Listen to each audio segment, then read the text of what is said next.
Senju's heir. It was at the tender age of 9 that Naruto felt his chakra change. Change being an expressive term, of course. Chakra was far more complicated to explain. In simpler terms, chakra offered strange properties that most civilians would likely never experience, ones that calmed and soothed you, stripping your body of most, if not all, physical weight. That could sometimes be avoided with rigorous training, but some were just born with it, like he.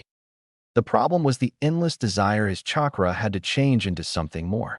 At first it had started as a minor cold, switching between coughs, shivers, and uncontrollable wastes of half-digested ramen. It wasn't long before it had started getting worse, making him consider going to the Hokage directly about his illness. Sickness was a rarity for him overall, yet this had nearly crippled him. Then, after days of enduring, the symptoms just vanished from one day to another. It wasn't long before he started feeling like he could communicate with every living thing around him. Trees, grass, anything holding life and possessing a proper connection to the ground. He didn't know what to make of it at first, but it had increased his pranking success rate by a whopping 30%. Iruka Sensei had never been more miserable. After his improved sense of nature and overall control of chakra, Naruto figured it had been some weird tantrum his network was putting up with. But oh, had he been wrong. Oddities had surfaced in him, the kind that made him feel somewhat nostalgic every time his feet were pressed against the ground. It had gotten to the point that he felt uncomfortable whenever he wasn't near a good patch of soil or a living, breathing tree. At some point, he had even started taking naps under trees much more frequently. He didn't know why he did it. It just felt natural, in an incredibly inexplicable way. Months after that, he started feeling like every living thing around him was an extension of himself. He could tug on the leaves of a tree just by concentrating, feel the footsteps of people walking on grass, and make unwanted weeds retreat with so much as a look of contempt. It was a new and exciting quirk almost every day. One morning, Naruto had woken up to see his eyes, normally violet, even more intense and vivid. He was accustomed to seeing them that color, but now they were like freshly cut diamonds, imposing and sharp. He consoled himself with the fact that somehow, thanks to such a change, he felt even more connected with nature. In class, he took a break from acting out. He wasn't even pestering Sasuke for spars anymore. Instead, he slept, or at least acted like he did, and played with a few bulbs he had borrowed from a gardening shop near his shanty apartment. He used most of his time trying to make them sprout and grow, but it proved to be a much more difficult process than originally anticipated. After a couple weeks of struggling, he finally made them sprout with his mind's eye. After they had grown to reasonable dimensions, he planted them. Overjoyed was an understatement of how he had felt then. At the time, however, Naruto didn't know that a curse had sprouted at the same time his abilities had, nor would anybody else until it was far too late. Now, as he wandered the same park that had served as his grounds to improve his abilities, Naruto ran across the field of green pasture with his eyes closed to test just how deep his sensing went. He ran in between and over sleeping adults, across children that were giggling and playing, and all without bumping against anyone.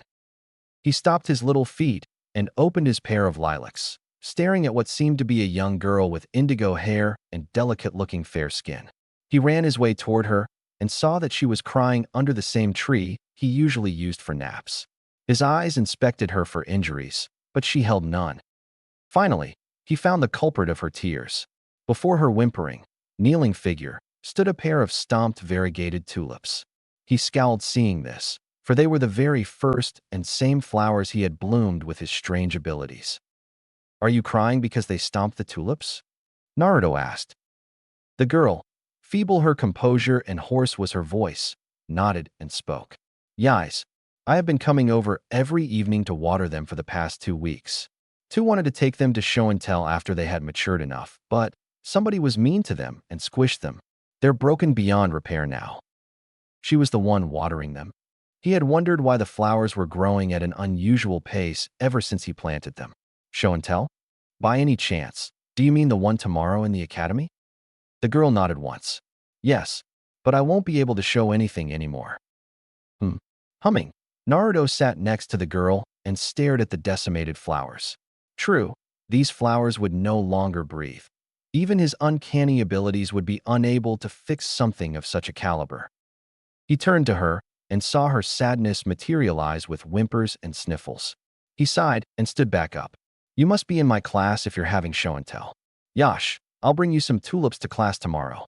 Some even bigger than these, so look forward to 'em. Bye. After another minute of crying, Hinata looked over her shoulder and saw nobody there. That voice. She tinkered with the thought. Was that? No, that's impossible. After much hassle, Naruto finally managed to get a couple of variegated tulip bulbs. But since he had been running around for the better part of the evening, his exhaustion quickly became too much to handle. He decided to sleep it off and make the bulbs sprout the next day first thing in the morning. Naruto had underestimated just how tired he was, however, and had unsurprisingly ended up oversleeping. After a slurp from one of his random juice boxes, he rushed out of his apartment and paved way toward school. As he turned a corner, he patted his pocket to reassure himself that the bulbs were coming along with. Jumping over the academy's gate with a simple discharge of chakra, Naruto trekked on with all the speed his blasted short legs were capable of offering. After he flipped his way in through a window, he pressed on toward his classroom. Once reaching the appropriate hallway, the sliding door came into view, and he wasted no time heading for it. He shot the door open and stepped in, grinning from one side of his face to the other. Safe. All annoyed eyes came to rest on the blonde, though none more annoyed than Irika. You're 40 minutes late, and your shorts are unbuttoned. Exactly how are you safe, Naruto? Naruto fixed up his shorts and puffed his chest. He pointed at the girl shyly standing next to Irika. Because I wanted to get here before that girl was done with her show and tell. Look, he shoved his hand forward and opened it to reveal the pair of bulbs inside. I told you I would bring you tulips, right? Here they are. Naruto. Irika's eyes resembled those of a parent seeing his child doing something foolish. I may not be much of a gardener, but those are definitely bulbs. I think. The concurring laughter made Naruto's cheeks rosy, but he merely stepped closer to Irika with his arms still outstretched. I know they're bulbs, Iruka-sensei, but this is also my show-and-tell project, one that involves this girl too. I was going to use something else, but this works fine. Oh, really now? Irika inquired with some snark. So you've made a friend, Naruto? Well, something like that.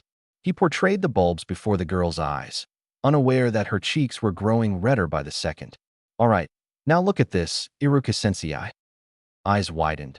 Chairs were flipped and gasps were heard as Naruto lifted one of his hands and started shoving chakra into the bulbs, forcing them to grow stems, ovules, and petals. The latter parts stretched out magnificently until they could grow no more.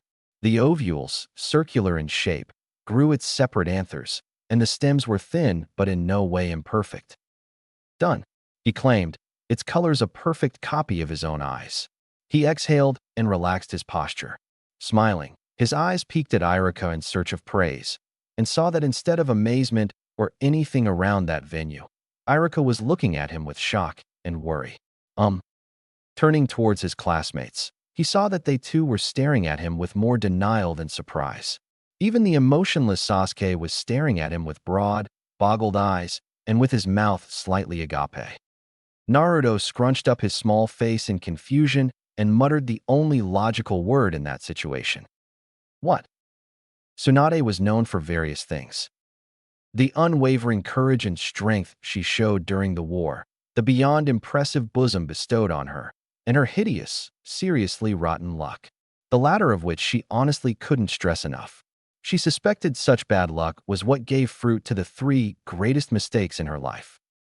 At the naive age of 18, Tsunade gave birth to the child of a man she cherished deeply, but knew could never pull off living like a proper father. Mistake number 1. She cared little, however, for she loved sweet little Minato more than her very life. He was the only thing she had done right. He was her support, her ray of personal sunshine, and the little bundle responsible for single-handedly ridding her of any and all vices. Yes, her love for him was that grand. It's possibly why she hesitated when he said he wanted to become a ninja, not to mention the Hokage. But after several arguments, she gave him both her cursed necklace and blessing to become a ninja. Mistake number 2. Naturally, the little pipsqueak proved himself to be as prodigious as 2 of the greatest Senju, Tobirama, and Hashirama.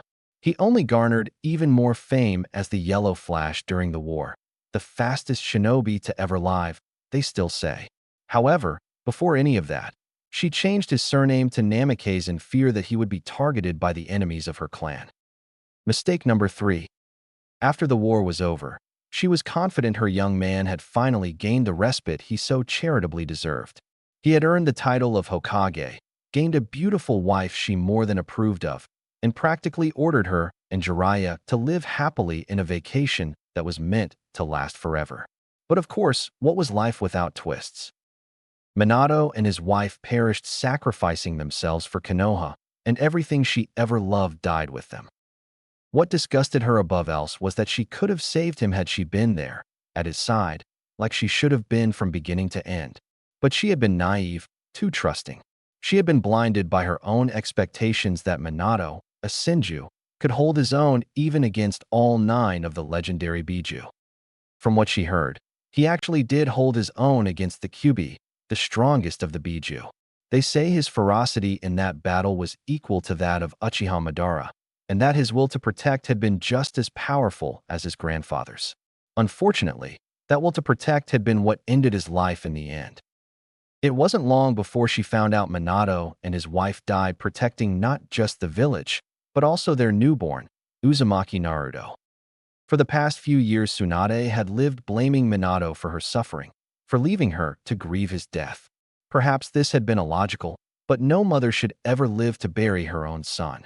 And not until she realized she had been mourning hypocritically because she would have done the same for him did she finally understand how foolish she had been for scorning him at all. Of course, Minato would rather die than live to see his firstborn perish. He was his mother's son, after all. But even after realizing this, Tsunade couldn't help feel somewhat grudgeful when thinking of little Naruto, even if his innocence was practically infinite. But like her spite for Minato, she had grown out of it with the passage of time. Once in a while, she would receive pictures of him from the shinobi under Jiraiya's payroll. He was 9 now, and he was the most adorable little thing she had ever laid eyes on. Still, she dared not go to him for various reasons. She was scared he would hate her for leaving him alone in Konoha, and while Jiraiya assured her he had never been hurt because of his Jinchuriki status, she feared he would hold a grudge against her for leaving him alone for 9 years. Her heart could not handle the hatred of a child so identical to Minato. However, she would be damned if something so superficial would stop her from taking care of her grandchild, even if she wasn't yet ready to deal with the responsibility. She was the strongest kunoichi in the world, damn it. She knew she'd be ready eventually. Which is why, after many years of serving as a nomad gambling her fortune away in an effort to fill the void left by Minato, she was meeting Jiraiya in a bar she enjoyed frequenting for the first time in years to discuss Naruto's condition. "You're one hard lass to locate, Tsunade." Sitting on a creaky stool, Tsunade swore she would destroy before leaving the bar. Her chocolate eyes found the tallest man she had ever met. "Jiraiya, what took you so long?" "Forgive me," he uncharacteristically apologized. "But the map you sent me had 5 different encryption languages, 3 of which no record exist, and another that bases around a tongue that was used millenniums before the Rakuto sentence time. I can tell you put some serious thought into it. Fortunately, I didn't need to waste a whole week trying to translate it all." Tsunade's left brow came up. "Oh? Then how is it that you found me?" "Shizen told me where you were," Jiraiya cackled, seeing Tsunade's cheekbone twitching in annoyance. "She's been secretly sending me your location ever since we parted ways years back. Don't hold it against her, though. All she's been doing is more for your sake than mine, seeing as I'm the only one who can get you out of any pickle. What with you diligently ignoring the existence of Konoha and all." Tsunade sighed hearing this and slumped on the bar's counter. "I should have known that little brat was up to something. She kept coming back to the apartment with a new bottle of sake almost every day. The guilt must have been eating her." Jiraiya raised his hand and ordered a drink from the man ringing the floor. "Why did you take her with you again?" "I told you. She's the niece of a good friend that died in a mission," muttered Tsunade. "Besides, she's a talented medic and God knows the world needs more of those." She sniffed as the thought threatened to fill her with sadness.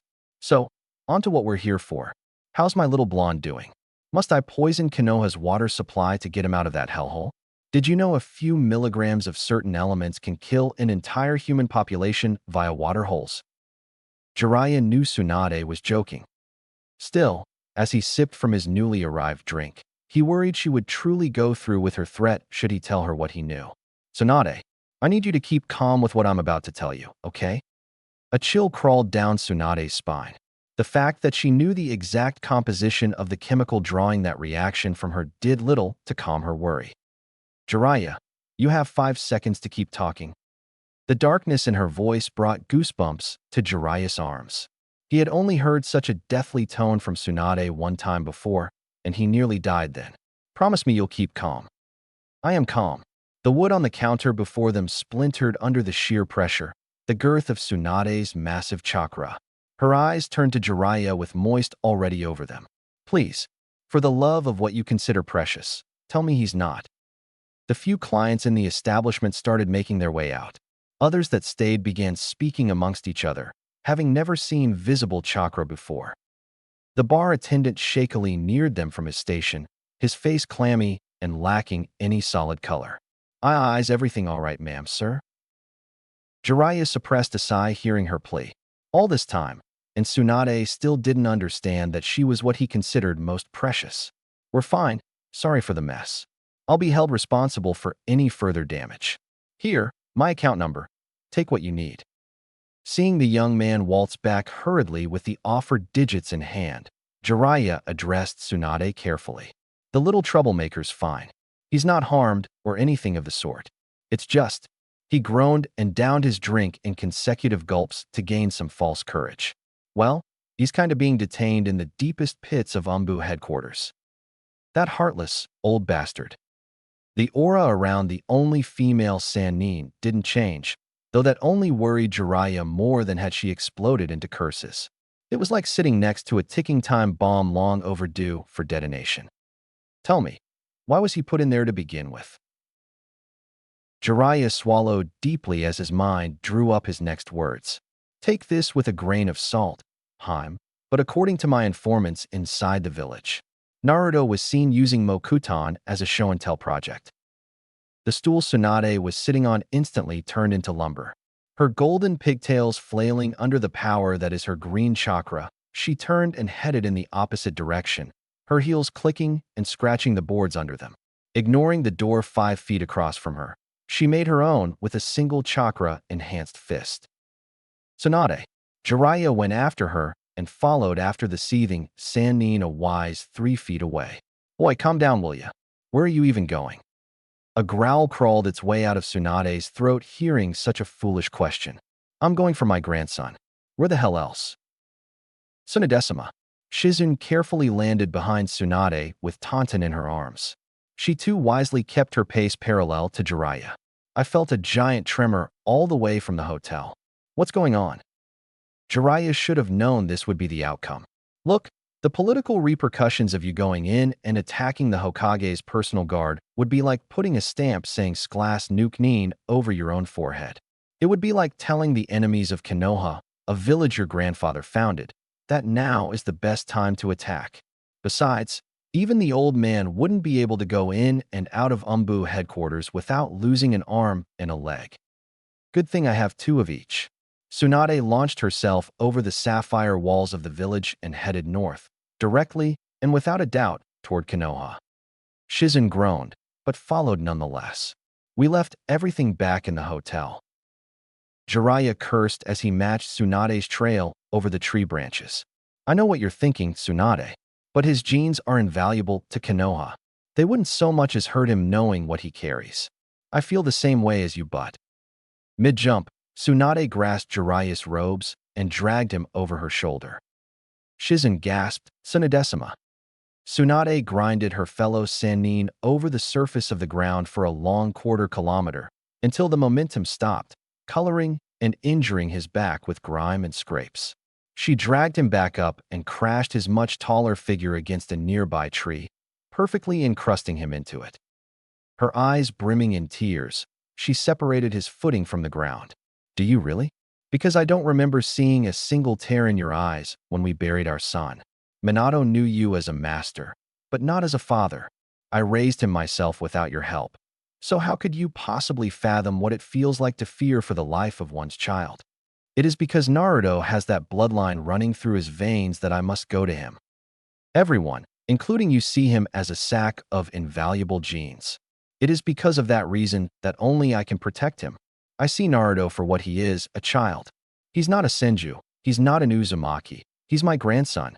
And I won't let you, Hiruzen, or the council even put a finger on his blonde locks.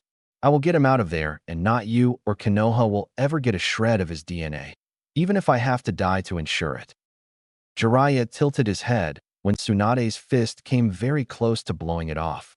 Seeing as she had given him more than enough time to react, she hadn't intended to kill him, though the tree behind him was an entirely different story. The blunt truth behind her words filled Jiraiya with remorse. She was right. He remembered teaching Minato as his master, but he didn't remember acting as the kid's father. He saw and protected him like his son, but he never tried to make a connection with him out of his own fear. Fear of being a father, something he wasn't ready to be, nor did his duty permit it. Not until the boy had turned into a man did he finally take time to be with him, to get to know him.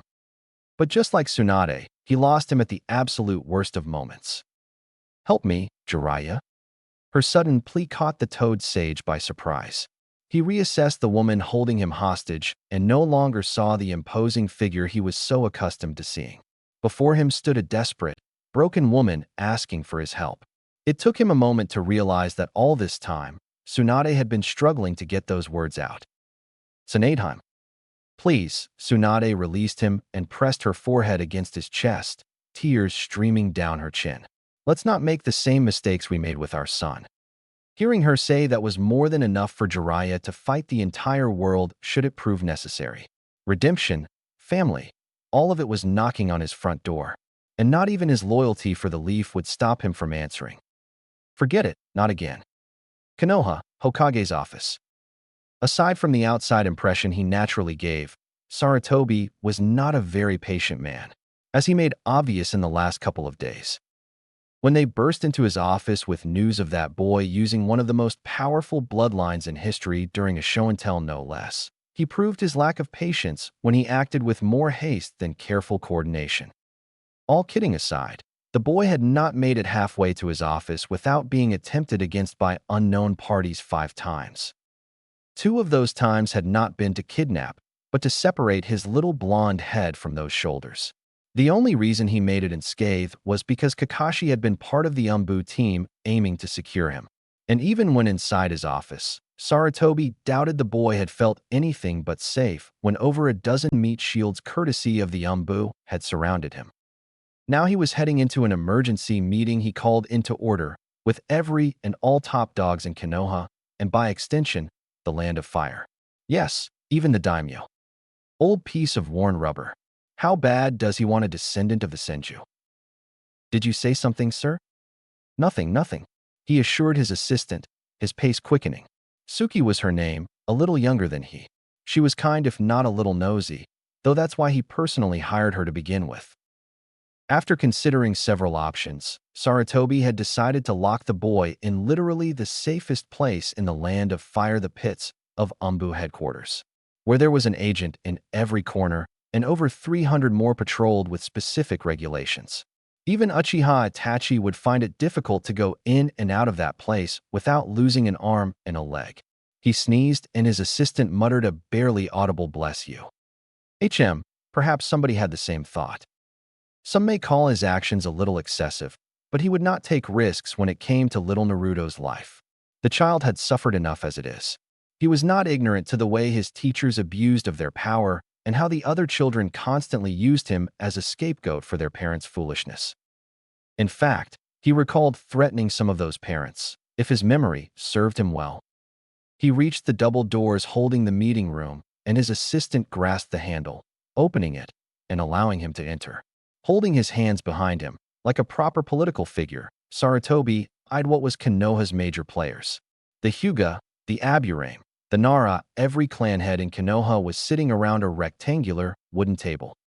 And at the head of the table sat the most powerful man in the Land of Fire besides himself, of course. The daimyo of their esteemed nation and Konoha's greatest economic benefactor. Pissing him off was like purposely disclosing all secrets Konoha held in its vaults. They would be ruined, basically. Suna was a prime example of what happens when you piss off a daimyo. Sarutobi dutifully took the seat at the remaining head. Daimyo-sama. The old, crook-looking daimyo accepted his greeting with a nod of his head. Hokage-sama. Sarutobi knew the distance separating them was respectful, but tension was stronger and expected gesture when two men of equal governmental powers sat across from each other. The daimyo looked foolish at first sight and gave the impression that he couldn't even eat on his own, but he knew this man was the king cobra among the den of snakes he helplessly found himself in. He had to be if he was the one who won the royal throne from a family of 8 brothers and 6 sisters. He mustn't be underestimated. Now then, he hardened his voice and tethered his fingers before him. We all know why we're here. No. Inazuka Tsume, the head of the Inazuka clan, inquired with some of her trademarked sass. The news is the gossip of the whole freaking village. Everywhere I go, I hear that boy having something which had been thought lost forever. How is it even possible that the child has something so invaluable to begin with? Such facts are irrelevant, argued the Hyuga head, Hayashi. What matters is what we are to do with such a precious mineral. Naruto isn't an object. Shikaku Nara growled to blur his distaste. What we should be worrying about is figuring out how we're going to protect him. According to Kakashi, the kid was attacked 5 times from the academy to here. And it's 2 blocks away, for Kami's sake. Perhaps we should also be worrying about national security, said Aburame Shibi. Why, you ask? Because the influence held by the spy network of our enemies is so organized, it took little to mount an assassination attempt 1 hour after it being known what the child has. It is obvious something is fundamentally flawed with our counter-espionage division. Chosen nodded his agreement. It is too far a coincidence, I agree. Where exactly was Jiraiya in all of this? It's not Jiraiya's fault, Sarutobi quickly intervened. It is no secret our power has dwindled ever since the Kyuubi claimed nearly half of our forces 9 years ago. We have yet to heal from the blow we received that day, and Jiraiya, despite being a Sannin, can only do so much with the distributed forces. Nobody is blaming Jiraiya, Sandaime-sama, Inoichi Yamanaka assured. We are all well aware of our situation. Personally, I believe we should be thinking up ways of securing Naruto's safety at all costs, since we can't leave him in the Umbu's cages forever. He harbors what is arguably one of the most powerful bloodlines in history. Is everybody here only interested in the boy's latent abilities? The daimyo's question in a shinobi-affiliated matter was a rare and precarious thing, but his tone made it clear he expected no disinterest in his words. My father, my grandfather, my entire family, Oshodaime-sama, everything. If this child is indeed a descendant of that man, then I have no intention of allowing anybody to treat him as anything less. Yet you have him jailed. Hayashi awkwardly cleared his throat and addressed the man like he was deserving, with respect. Apologies, Daimyo-sama, but it is much more complex than how you entail it. Really? He asked, almost mockingly. The only complex matter I see are the intentions nearly half of you came here with. Tell me, why is it that I feel you all wish to protect the child, but under the banner of your clan? What for? Prestige? Honor? Power? Because frankly, I doubt any of you would do it out of the kindness of your heart. This is bordering on insult, Danzo carefully pointed out. Ah, the daimyo smirked. One shouldn't feel insulted unless some truth lurks behind the accusation, Shimura. A poof of smoke before the Hokage halted all further conversation. Sarutobi tensed, but relaxed seeing a red toad lurking behind the smoke. Ah, Kosuke-kun, huh? What news do you bring? Kosuke saluted and adjusted the goggles over his forehead. Sarutobi-sama, I have a high-priority message from Jiraiya. I see. He relaxed back into his chair and gestured for the summon to elaborate. Let us hear it, then. Perhaps he would finally hear some good news. Hi. The cheerfulness the little toad seemed to enjoy using vanished for a moment. Old man, me and Tsunadeheim are above the Hokage monument. Hand over Naruto to us, and we won't have to pierce all 5 layers shielding the underground Umbu headquarters and drag him out. You and I both know we are one of the few couples in the world capable of achieving such a task, so please save us the trouble. There goes that hope. Danzo instantly stood broad and enraged. What insolence is this? The small toad continued unperturbed. If you hand him over peacefully, we can avoid clashing. So we encourage and plead you to comply. Give Kosuke your answer, and he will tell me your reply. Saratobi ripped his robes and revealed the combat armor beneath. Diplomacy was obviously out. He needed to stop them before they did something foolish. Umbu. Kosuke nodded, answer received. Another puff of smoke later, and he was gone. After a few seconds of numbing silence, the entire village felt a tremor that would humble an earthquake's devastating power. Hokage Monument. Why are you letting him know we're here? Seeing Kosuke disappear, Jiraiya sat down and brought his hands together. He inhaled and exhaled to keep his body still and nimble. It isn't betrayal if you warn them first. Now be quiet. I have to concentrate to find Naruto's exact location. I don't want to call on Fukasakusama and Shimasama for something so trivial. Tsunade prepared a retort, but settled for pouting and grumbling instead. That's wishful thinking, idiot. Of course it's betrayal. She crossed her arms under her chest and watched over Konoha's blissful sleep. Part of her couldn't believe what they were about to pull off, especially considering what her son did for this village. But those were Minato's ideals, not hers. She wouldn't sacrifice herself for them. The only person she would sacrifice herself for was being held prisoner under the Umbu's authority. Naruto was the last remaining fragment of her son, of her family's essence. She won't allow anybody to sully that still pure and innocent slate. Not with that sick warmonger, Danzo, close enough to manipulate him into a merciless weapon of mass destruction. She would sooner slit Konoha's neck herself than allow them to use Naruto like they did his father. The Senju clan had been more than charitable already. Found him, Jiraiya stood. Kuchiyos no Jutsu. A giant plume of smoke engulfed Tsunade and he. Below them appeared a giant, magenta-colored frog with black markings on his face and a Sakazuki shield strapped to his back. Ken-san, I need you to jump as high as you can. I'll do my best. I just hope my clumsiness will not surface. Ken sprung upwards and with little restraint, at speeds only a shinobi would be able to hold on. Tsunade wasn't overwhelmed by the sheer force being applied to her body, but she did feel enough stress to drop to a single knee. I'm surprised the Toads will support you in what we're doing. The Toads made an allegiance with Konoha because of me to begin with. Jiraiya sought to communicate back. I discussed my intentions with Gamamurasama, Tsunade. He said that Naruto may be the child of prophecy. He's the one who will end this world of conflict, not Minato. And he can't do that from the pits of Umbu headquarters. Tsunade nibbled on her lower lip hearing this. Naruto, you're still but a child, and already. She shook her head and rid herself of such thoughts. Do you have the exact location of where he is? Their ascent halting, Jiraiya stood like he wasn't floating hundreds of feet in the air. We're right above him. If we go in from this angle, he pointed at the lawns of the Hokage mansion. We should be able to get to him without injuring as many agents as opposed to going in jutsus blazing. Though, precision-wise, that's up to you. I'll just be following. Good.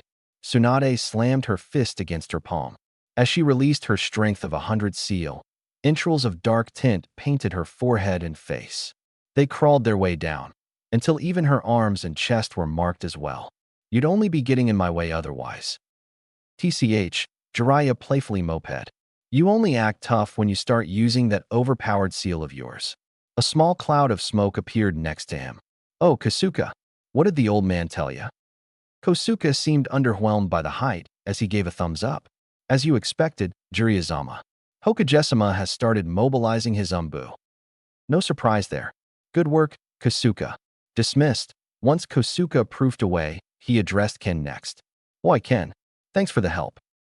Ken nodded his massive head. Thank you for picking someone as clumsy as me, Jiraiya-dono. Another plume of smoke below them, and Tsunade started plummeting down at ludicrous speeds with Jiraiya right behind her. She reeled her fist back, unmindful that such an act had accidentally, honest ended up slapping Jiraiya. Chakra pulsed and overwhelmed her small fist, until streaks of green lightning were being left in their trail.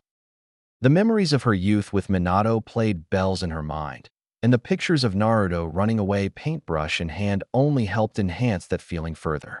Her heart healed another crack, remembering the first time she had seen Naruto, his mystic eyes and his golden hair. His feet were so symmetrically aligned to his parents, so alike, Tsunade refused to believe any other life form could come so close to perfection. He was a Senju, just like his father, and just like her. I was the best mother I could be to your father, Naruto. I loved your mother just as much, and I made a mistake holding you responsible for their deaths, even if only for a moment. She bit her lips and drew blood, but the injury healed at the same speed. She was moving nearly instantaneous. I won't let them take a single speck of your blood. Umbu headquarters, lowest floors. It's so empty. Naruto hated this place. Balled into a corner, he dared to peek over his knees just to see the classic metal door. The room was barely big enough for him to lie down and sleep. Below he felt no dirt, no grass, only cold, unforgiving concrete. Under the door, he could make out the lumps of several shadows. This meant his guards had yet to move even once throughout the duration of his 2 days in their custody. It's so cold. Tears sprouted in the corners of his eyes, but that was no longer an enigma. The old man had told him this was for his own safety, that it was necessary, but he no longer knew what to believe. There was no speck of dust in the air. It all ran heavy with the stench of sterilizing liquids. He felt so vulnerable, feeling that there was no earth anywhere. He felt sick to his stomach, sensing there wasn't a single, natural living thing in the entire building. He was in a cage made out of solid, lifeless concrete. He no longer had the courage to ask to go to the bathroom. Last time he asked, all he received were shouts and curses that fazed him little, but had slowly started chipping down his bravery. All he could do now was suck it up and hold it in. It's so empty. Yet again, tears made rivers down his whiskered cheeks. He hugged his knees closer to retain some warmth, but it helped little. Above him dangled a single light bulb in wires too naked to be considered safe, as if hinting at his own sense of vulnerability. It's so cold. I don't want to be here. Please, anyone. An incredibly powerful boom echoed in his ears, one that commanded the attention of the stainless diamonds within his eye sockets. He stared at the door, and the power gave out. He heard shouts, words that Iruka Sensei had told him never to use, and explosions of minor degree right after. The light returned in flickers, one so sudden he could barely make out the door. Then silence.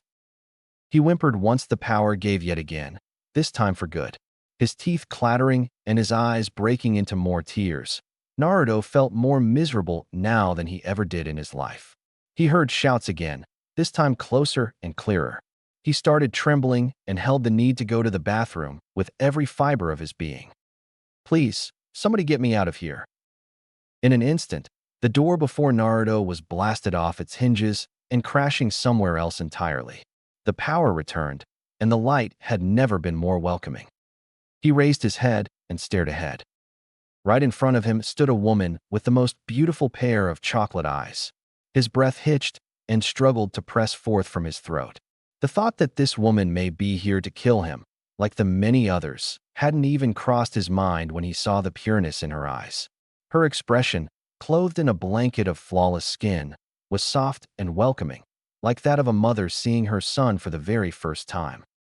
Naruto. Senju's heir. Emotions were rampant in Tsunade's mind. She stared into his jewels for eyes and wondered if he'd find it weird if she tried to get a closer look at them. She reached for him as her bottom lip started quivering, but the child just kept staring with those innocent, beautiful eyes. She had decided then and there that tears were unbecoming of Naruto. She mumbled, a pathetic start to a first impression. An explosion in the distance warned her Jiraiya wouldn't be able to hold the hundreds of Umbu agents by himself. She shook her worries away and decided to be frank.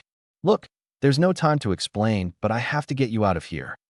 When the child did no more than stare further, Tsunade was tempted to tug on his cheeks and hug him until his little blonde head popped like a cherry. Considering her strength, that was probably not so far-fetched. Get up, Tsunade ordered. Ah, yes. Naruto didn't know why, but he did as he was told and instantly stood erect. His small body trembled as he wiped away the tears over his eyes. What's going on? Who are you, lady? That's not important. Tsunade picked the boy up and carried him like a sack of rice, her mind arguing that his question wasn't just important, it was critical. Still, she did her best to ignore that side as she scurried through the corridors and directly to where she could hear Jiraiya blasting walls and chanting jutsus. And he's the one who said we should be gentle. Ow! Naruto whimpered and ruffled one lip over the other. Don't run so fast. What? Tsunade stopped and sat him down. She instantly brought her hands forward and started hunting for injuries.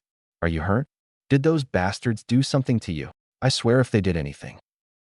No, He blushed, his legs curling and his hands rummaging right above his crotch. I need to use the… Naruto's words stooped too low for Tsunade to make sense of them. What? I can't hear you. I need to go. Tsunade frowned. Go where? Naruto blushed. To go? Go where? The bathroom, geez. Oh, she probably looked very foolish right about now.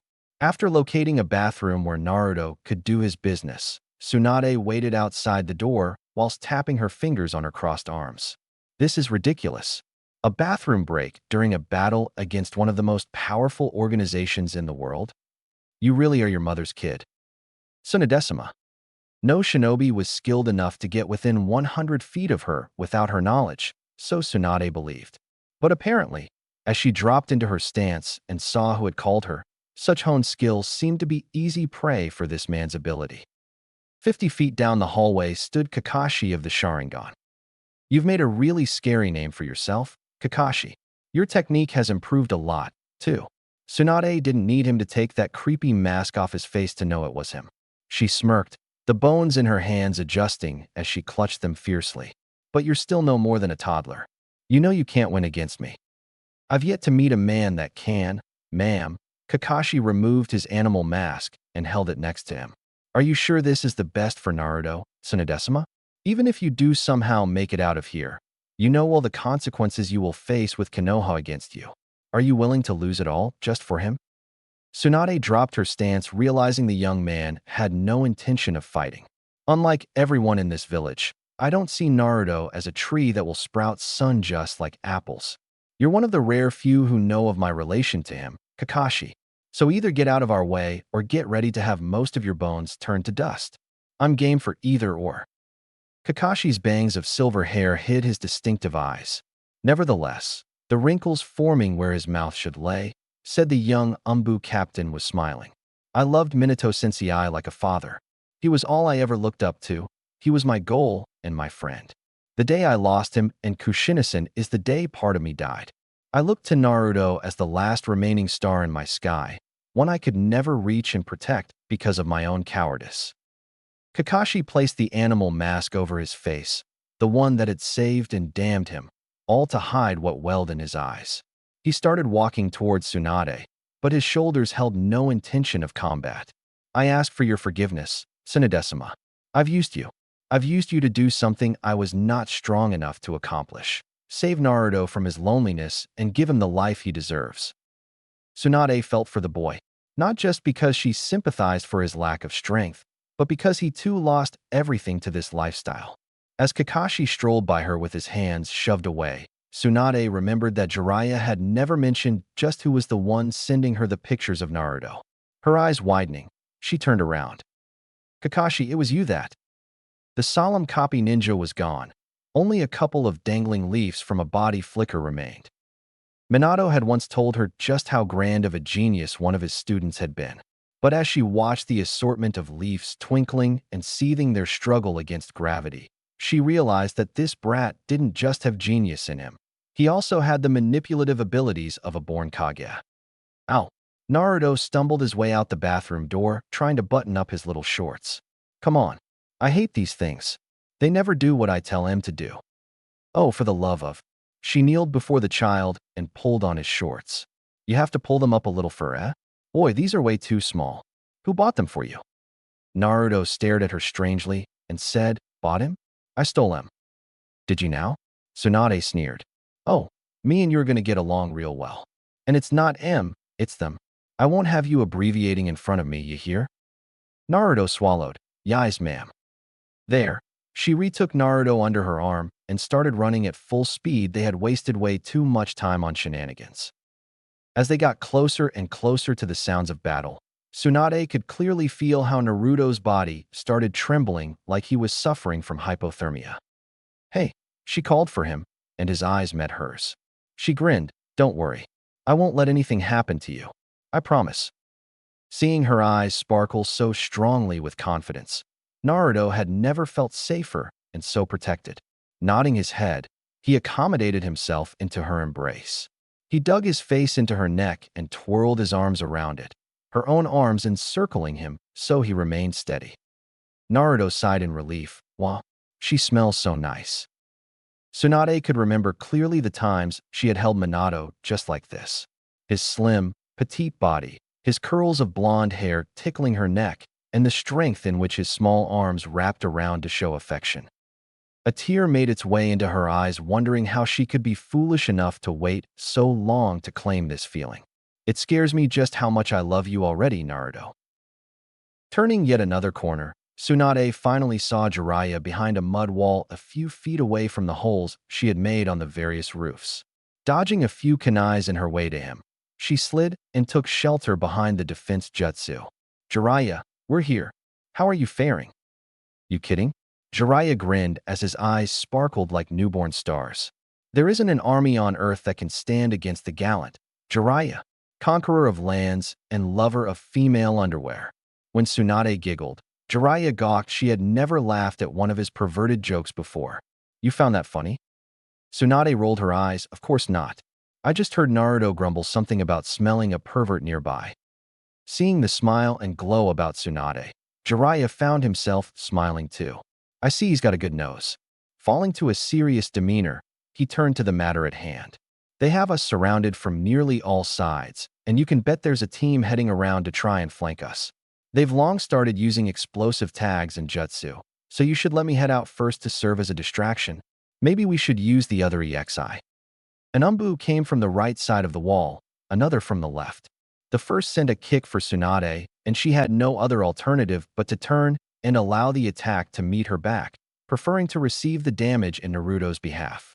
She crashed against the mud wall face first, but immediately turned and attacked the agent's chest with her own leg, shattering the armor over it. Jiraiya too saw his assailant's aim was to kick him, but he had no need to protect anyone. He caught his enemy's leg and flung him towards the mud wall. His fist, hard and overwhelmed with inertia, crashed against the umbu's chest, piercing the armor with ease. "No time to change plans," Jiraiya declared. "Tsunade, I'll make you a 5-second window. You get him out of here."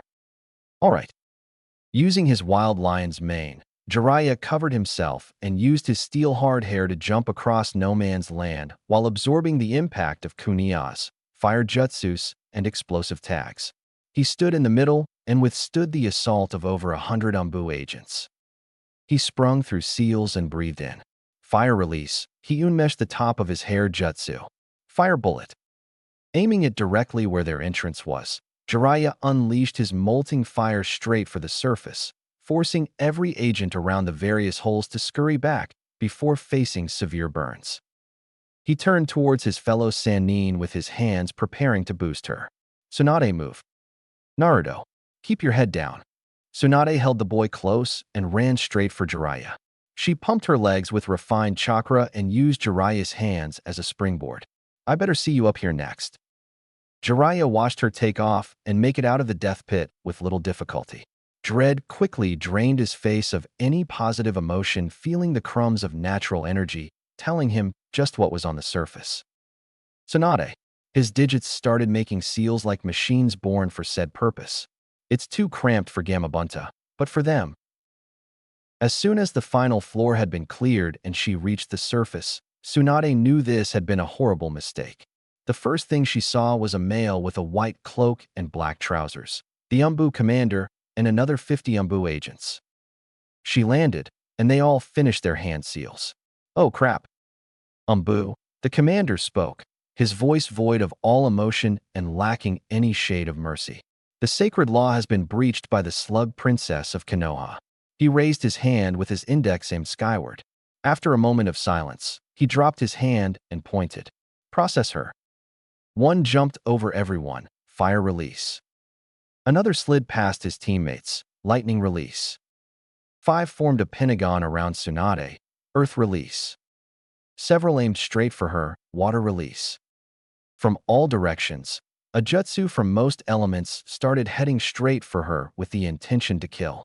She fastened her teeth and squeezed Naruto's quivering form tighter. Strength of 100.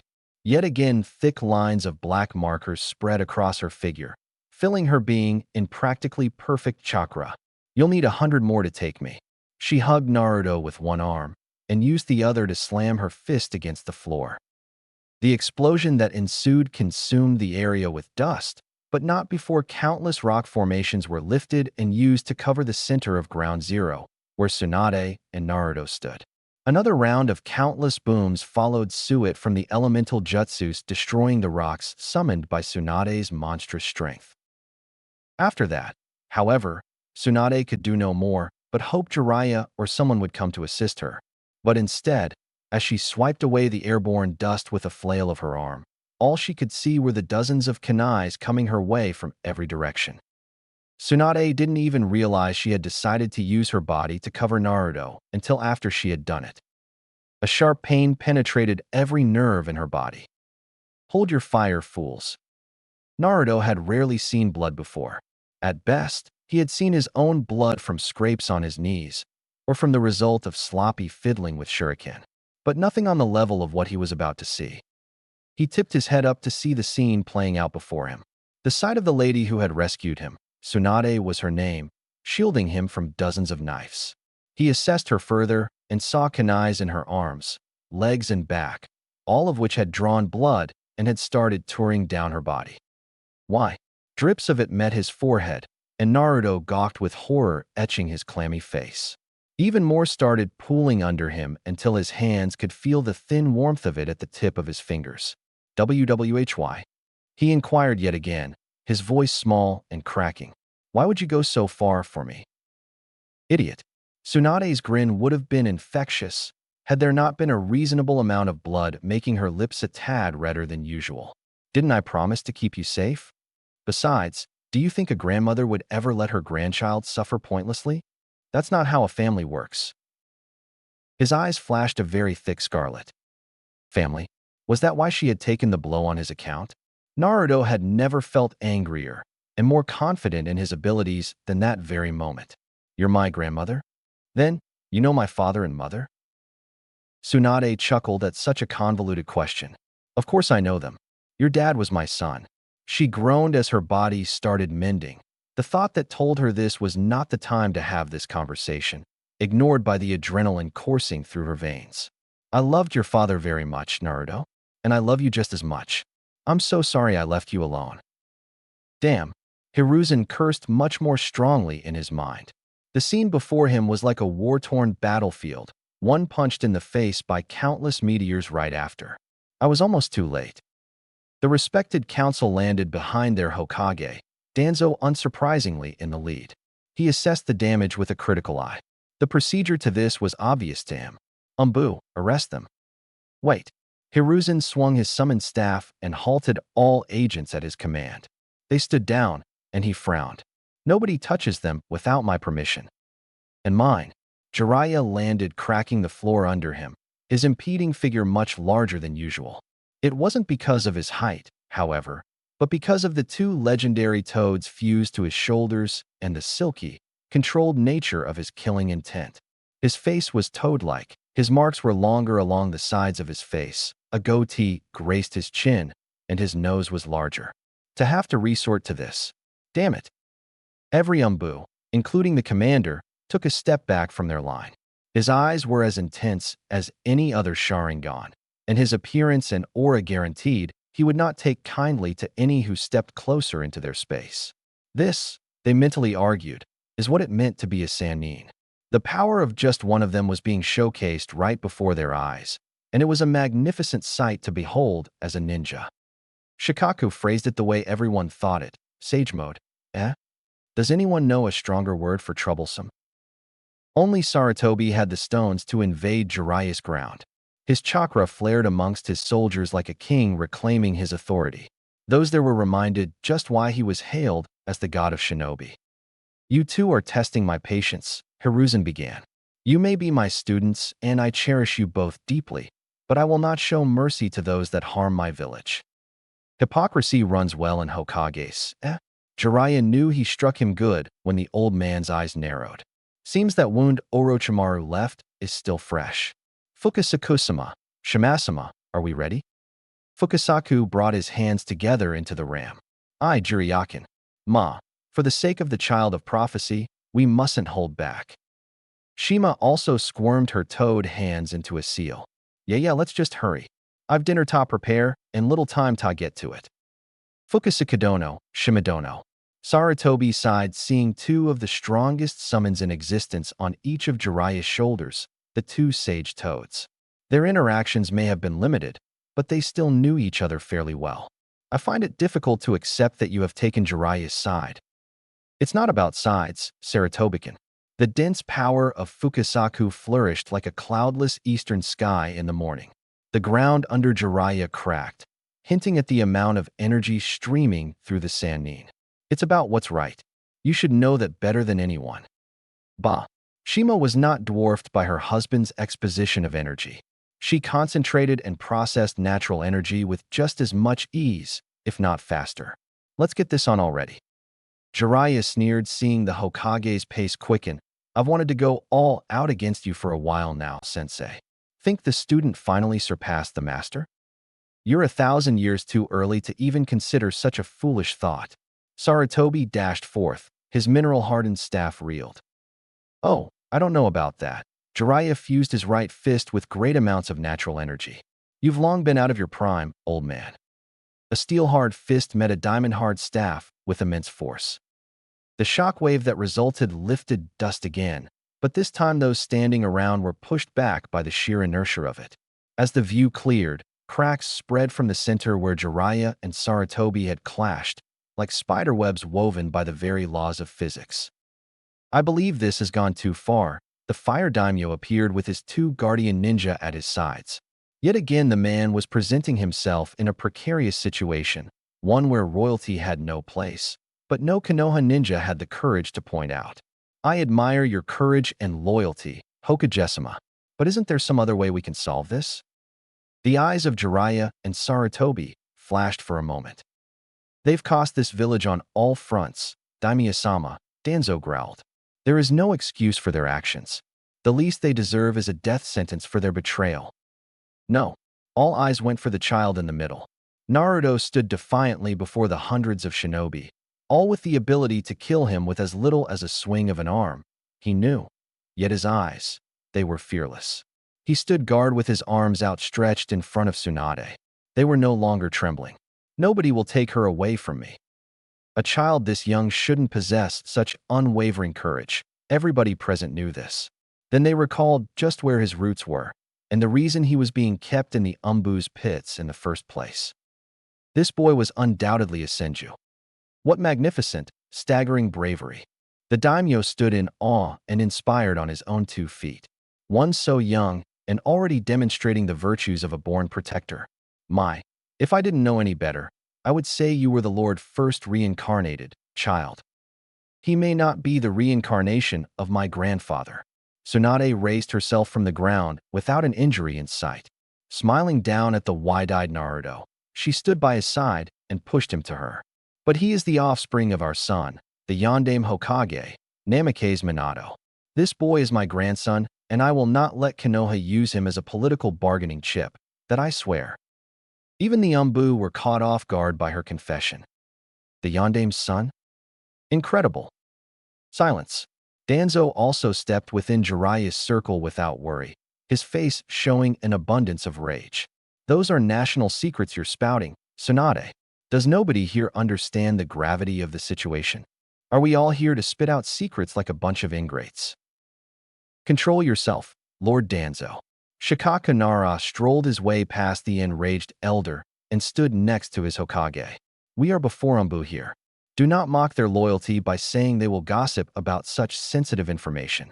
Besides, the knowledge that Naruto has Mokuton is essentially public by now. Assumptions will begin to surface in no time. A wise statement. Hayashi Hyuga also stood at the Hokage's side, declaring his support of the wise leader's reign and decisions. The council, the Umbu. We are all aware this is class information to be held at the expense of our lives. Hokage-sama, if I may. Hiruzen grunted his agreement. Proceed. Umbu. Hayashi cried. Secure the perimeter and make sure no unwanted stragglers are among us. My Byakugan has assured me there isn't, but I do not wish to leave anything to chance. Yes, sir. The hundreds of ninjas spread like sand thrown across a table, in every and all cardinal directions to follow through with their orders. The Yandame's son? Naruto's abnormally colored eyes instinctively found the head that was literally right above them, the Yandame's stone monument. His idol, the person he aimed to someday surpass, was his father? I'm his son. The Yandame Hokage's son. Holy sure. Hey, Tsunade tugged on his cheek, both to stop him from cursing and because she'd been holding the urge to do so for a while now. Oh my god, they're so soft and chubby. As he boasted a pout that could melt diamond, Naruto rubbed his sore cheek. When Tsunade turned back to face Sarutobi, he peeked at his supposed grandmother from the corner of his eye. Naruto didn't know how, but he could feel the kinship there, pulling at his most prime of instincts. You, and that obscene pervert. Oi, you're really my grandparents? For reals. Tsunade ruffled the youth's mop of golden hair. Yep, for reals. All those years of repressed anger surfaced in Naruto then and there. His first target, the Sandame Hokage of Konoha. His eyes found the elder with a dot of fury deep in them. Gigi, why didn't you ever tell me I was the Yandame's son, that I still had living family? To protect you from exactly this, Sarutobi relaxed his posture and twirled the staff around his back. He stamped the floor with it, his eyes still fierce but requesting forgiveness. You need to understand I did what I did for you, Naruto. Everything I did was for your own good. What kind of excuse is that? Snarled the young Senju. Who decides if my family is good for me or not? Naruto, Jiraiya also lowered his fists, though his composure remained tense. This isn't the time or the place. We all obviously have some explaining to do, but not in front of this many people. Fukasaku nodded. Jiraiya boy speaks wisely. I concur. The daimyo stepped within Jiraiya's circle with his two shinobi, Asuma and Chiriku, in tow. I cannot have descendants of our founders seen as common criminals. It would bring insult to everything we represent. I am aware this situation cannot be influenced by me, per se. But Lord Hokage, I bid you understand what I am trying to get across. I do. Sarutobi glanced at Jiraiya, a wealth of knowledge being transferred through their eyes alone. Sighing, the Hokage nodded at his student. He turned towards the small bundle of yellow rays beside Tsunade. Naruto, do you still HPLD any love for Konoha? A vague question, everyone present decided. But to the 9-year-old Naruto, the answer was crystal. Of course I love Konoha, Naruto smiled. It's the only place I can call home. Tsunade looked down at the child and knew his feelings were genuine. She felt conflicted about this, for if Naruto wished to stay in Konoha, she would have to stay as well. And that was the last thing she wanted at the moment. Then you must abandon it. Sarutobi felt a certain amount of pride seeing the boy blench at such an outcome, at least for a while. As for you two, his tired eyes turned to Jiraiya, though they knew he would be speaking to the both of them. You will take him away from here and keep him safe at all costs. Both of you are to return to the village when I wish you to do so. I will give you further orders later on. Oh, and mark my words.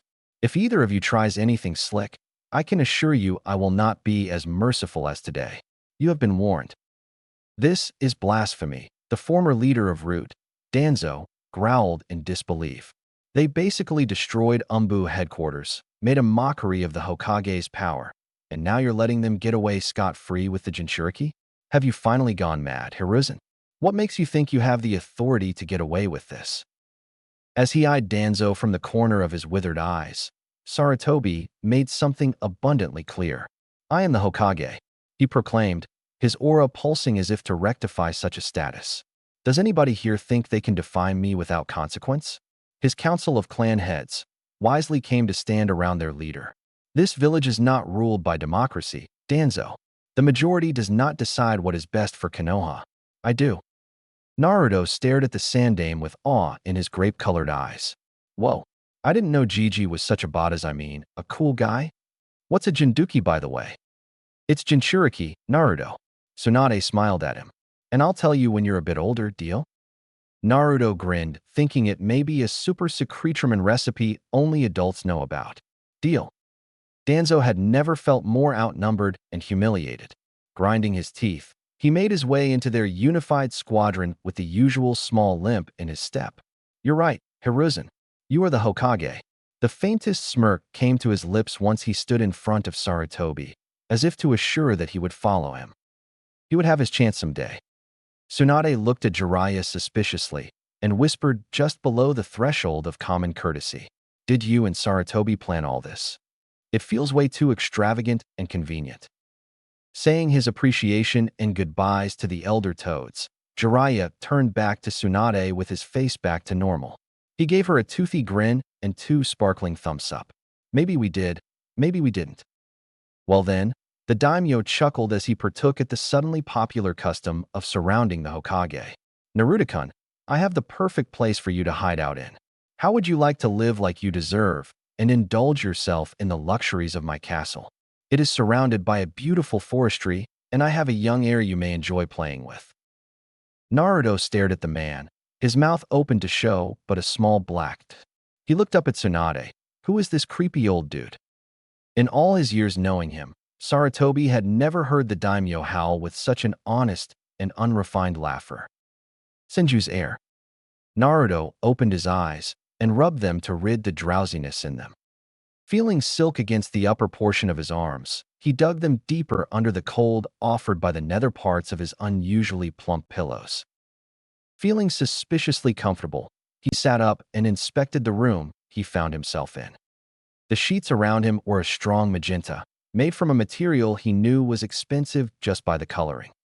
The room was large and sturdy, but still kept those hints of luxury with the solid wood that made the flooring. Most imposing of all, however, were the crimson curtains shielding the windows and the drapes of silk covering the canopy bed he was in. Of all this, only one thing helped Naruto make sure he wasn't in his cramped apartment. It smells like cinnamon. He started hiking the treacherous terrains of his unnecessarily large bed and fell face first against the wood when he unknowingly reached the horizon. Wood. He muttered half asleep. Ah, wood. Awesome, perfect wood. I missed you so much in that stupid prison. Naruto rubbed his face against the floor, a look of ecstasy on his whiskered face. What are you doing? Naruto reluctantly stopped harassing the fine wood to open his eyes. At the door, right next to the entrance to his room, stood Tsunade, a cup of what appeared to be tea in her hand. He tried to fish out an excuse, but his brain betrayed him when Tsunade sneered, forcing his cheeks into a warm flush. Two was just, it's that prison you see. Shut up. Pouting, and with his pride wounded, Naruto stood back up and grumpily crossed his arms. Where the hell, she glared, and he fearfully cleared his throat. Where are we? Tsunade smiled so widely it began to hurt a little. She was finally with Naruto. The warmth she felt at the sight, at the simple knowledge that he and she were sharing a home, was completely overwhelming. Well, my little Senju heir-to-be. She made her way inside and sipped at her tea. We are in the daimyo's humongous castle. You fell asleep in Sarutobi's couch back in Konoha, and the Lord, I have no idea why, insisted we return to his home that very night. We got here just a few minutes ago, and you slept through the entire trip, so it's around noon. Apparently, all he went to Konoha was to get you to begin with. I don't know what his deal is, but he seems to have taken a liking to you. She smiled slyly. Not too shabby, Naruto. You're only 9, and you already have 2 of the most powerful men on the planet tied around your little finger. Naruto rummaged through his left ear, apparently not caring about that. Really? They're just a couple of old folk to me. I still think it was a terrible idea. Jiraiya came sporting the rear with his own tea in hand, his expression like that of a chicken holding a bloody vendetta against the sun. Who the hell moves cross-country at 9 at night with only 2 guardian ninja? Sure we were with him, too.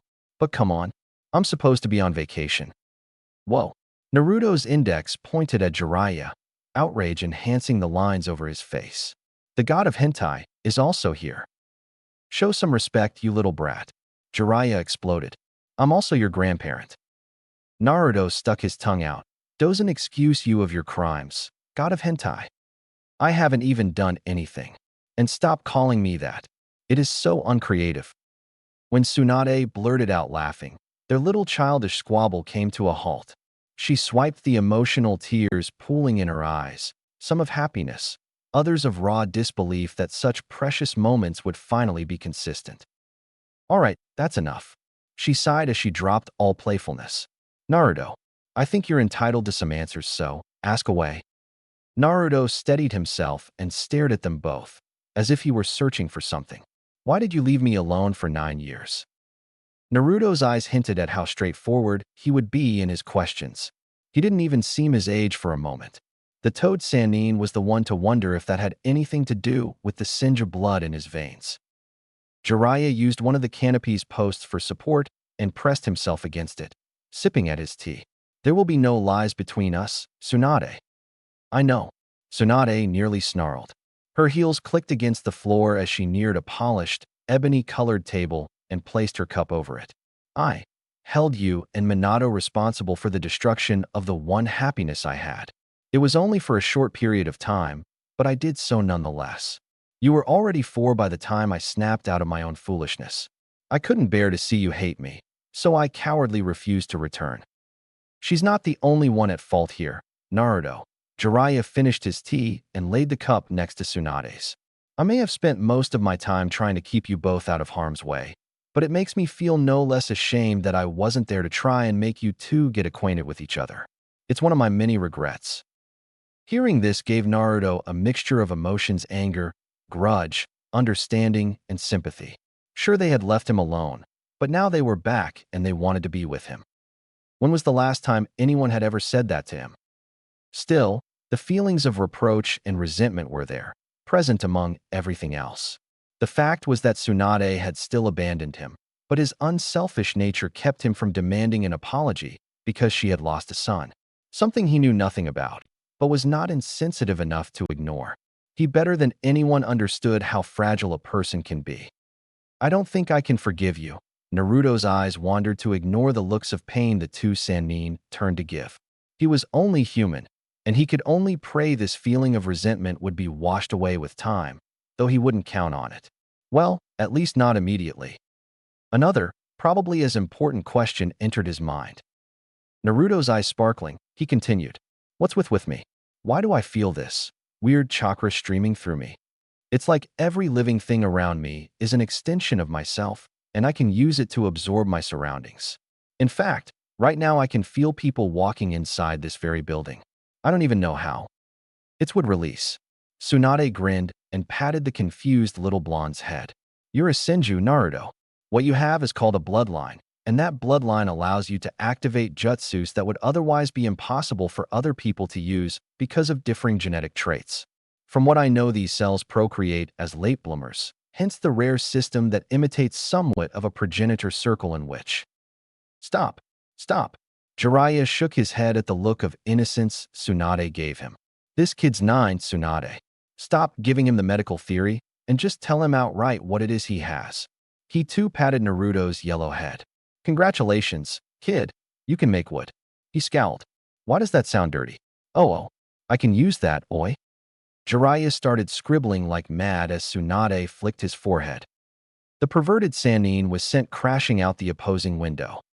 And that's as simplistic as it is perverted, god of hentai. She turned to Naruto, shaking her head in distaste. She walked her way to the bed and patted the spot next to her, Naruto quickly sitting. She couldn't resist ruffling his hair, having him so close. Basically, Naruto, you have my grandfather's ability to summon and use wood at your will. It's a really powerful technique. It may become your greatest weapon someday. You have heard of the Shodame Hokage, haven't you? Naruto noticed how hopeful she sounded, so he feigned a chuckle and scratched the back of his head. Of course, he was well versed for his policies involving clans and whatnot.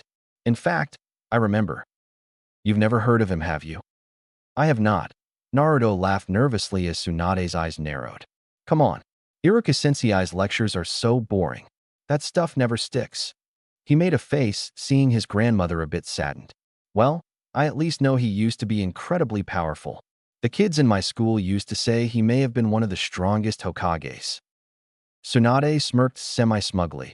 I know for a fact he was the strongest Hokage. Naruto's eyes bulged into two white saucers. Oh, the strongest. He pouted as he hummed in bemusement. But, you see, I've also heard Gigi was the strongest when he wasn't so shriveled up. And some have said Dad was the strongest. Tsunade smiled hearing Naruto call Minato Dad. It filled her with a warmth she couldn't very well explain. Sensei was definitely strong when he was younger, but he would never admit to be stronger than Ji-chan. Minato, on the other hand, she sighed remembering his age when he perished. It's hard to tell when he died so young.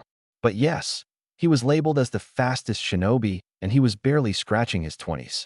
We'll never know. Tsunade watched the little blonde suddenly stare at his hands, as if he wasn't expecting to have so much in his body alone. You're a born genius, Naruto. You're a bit of a late bloomer is all. Jiraiya and I are going to make sure you grow as you should. We're going to be taking care of you from now on. A genius? Naruto reiterated, never expecting to ever hear that word directed at him of all people. Me, a genius? But that would mean I'm meant to become a seriously awesome ninja, you know. That's right, Tsunade confidently claimed. She giggled internally, hearing the small lisp that reminded her of Kushina. You shouldn't sound so surprised. You'd be surprised how many people would consider you a prodigy with your Mokuton alone. Naruto was seriously starting to consider his ability as something more than just some special quirk. Mokuton, huh? Naruto lifted his hand and beckoned his chakra to focus at the center. As the simple thought of Mokuton came to mind, a thin branch started making its way upwards until he ceased the flow of chakra. Unaware of the female Sanin's stupor, he grinned and showed Tsunade what he made. Look, I really did make wood. Ugh, it was Jiraiya's fault she was hearing it too. As Naruto walked through the lonely but luxurious hallways of the daimyo's castle, he came to the conclusion that this palace was way too big. He ended up having to depend on his recently discovered abilities for guidance. Thankfully, he could do so in a relatively easy way, just by concentrating and clearing his mind. He still felt annoyed at the sheer size of it, though. Another thing he couldn't get used to was the way the workers of the palace seemed to enjoy calling him by Narutosama this, Master Naruto, that he had never been titled with so much respect before, and to be honest, it felt weird. Maybe it had to do with the fact that he was more often than not addressed as an object by the majority of Konoha's populace, not a person. After pointless droning, Naruto found himself doing things a kid would do. Finally growing bored of running away from the castle's servants, who had been trying to make him eat with everybody else, he found the outside, where a plethora of trees awaited his antsy hands. He wouldn't be the only child missing, though. If the hysteric cries he heard from the maids were true, the daimyo's young heir had also been missing for an hour or so. Unsurprising, considering the area in which they lived was like a small village for powerful people from around the nation. This is so cool. He swung from one branch, and then to the other, using the flexibility gained from his early years in the academy back in Konoha. Another great privilege the wild offered was no Tsunade to scold him. Shit. Though that did little when it came to noticing horribly misplaced trees. Naruto crashed face first against a massive, seriously sturdy tree. Slowly, he began to slide down, slow due to its curvature. It was then when he wondered how someone so connected with nature could not see a freaking tree the size of a small corn silo. Ow. Damn, that thing came out of nowhere. He started with a quick pounce and dusted himself clean of filth. Feeling his surroundings, Naruto realized the treehouse, what he had dubbed the daimyo's palace, was starting to scrape the borders of his senses. Yikes, guess I should head back before I go too far. His head jerked to the side. A spark/flicker in his personal radar told him there was another complex, living organism around the vicinity. He sprinted through the green forest, an invisible aura blooming around him. As this aura came in contact with nearby leaves, its raw existence attracting them, the leaves scurried after him like his little followers. Finally locating the presence in his sense of nature, Naruto saw what seemed to be a boy wearing a similar version of the creepy old man's or daimyo as Tsunade had cheekily informed clothes. He was under the comfy shade of a tree, crying into his knees. He started nearing him and wondered why his ability to find crying children was so legendary. "Hey," he called, his eyes blinking out of sheer childish innocence. After a few instances, the boy raised his head and revealed his face. Though that's when Naruto found himself questioning whether this kid was really a fellow member of his gender or not. He was far too pretty. "Why are you crying?" He couldn't avoid feeling a sense of déjà vu. Naruto fleetingly wondered about that girl in Konoha. Hopefully her show-and-tell presentation went well. The boy's eyes were a rare shade of ruby, and his hair was long and very dark, which only helped enhance the color of the former. His skin was fair, nearly as fair as milk, if not a few shades lower. What stood out above all, however, were the refined lines that hinted at a royal lineage. "Who are you?" he asked. If Naruto wasn't confused about this person's gender before, he totally was now. While his voice wasn't exactly feminine, it was soft and regulated. "I'm Uzumaki Naruto. What's your name?" He wondered if he should still be going by Uzumaki. The boy frowned and seemed fierce, nearly stuck up. He huffed to the side, his lips pulling into a dignified pout. "I don't talk to strangers." "Shoo shoo." Naruto deadpanned at the tone, his left eyebrow twitching in annoyance. "Sasuke 2.0, ladies and gentlemen." "Hey, it's rude to have someone tell you his name, then shoo him away like that. Even I know that." The boy shrieked at his sudden outburst, but only because he had never heard anyone talk to him like that before. He hugged his knees closer and held the need to let out more tears with sheer willpower. "I'm sorry. My name is Hazuki." "Hazuki, huh? Girly name."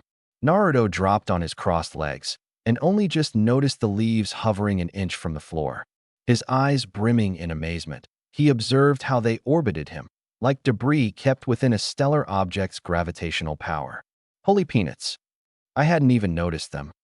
The raven-haired child observed this intriguing but mostly odd creature as his fingers played with the leaves orbiting him like the rings of a planet. As this Naruto grinned and chuckled, picking at the leaves orbiting him, he asked the first question that came to mind. "Are you real?" he swallowed. "Or have I finally gone mad with sadness?" What a strange question, Naruto thought. "Of course I'm real." He snickered hearing him ask that.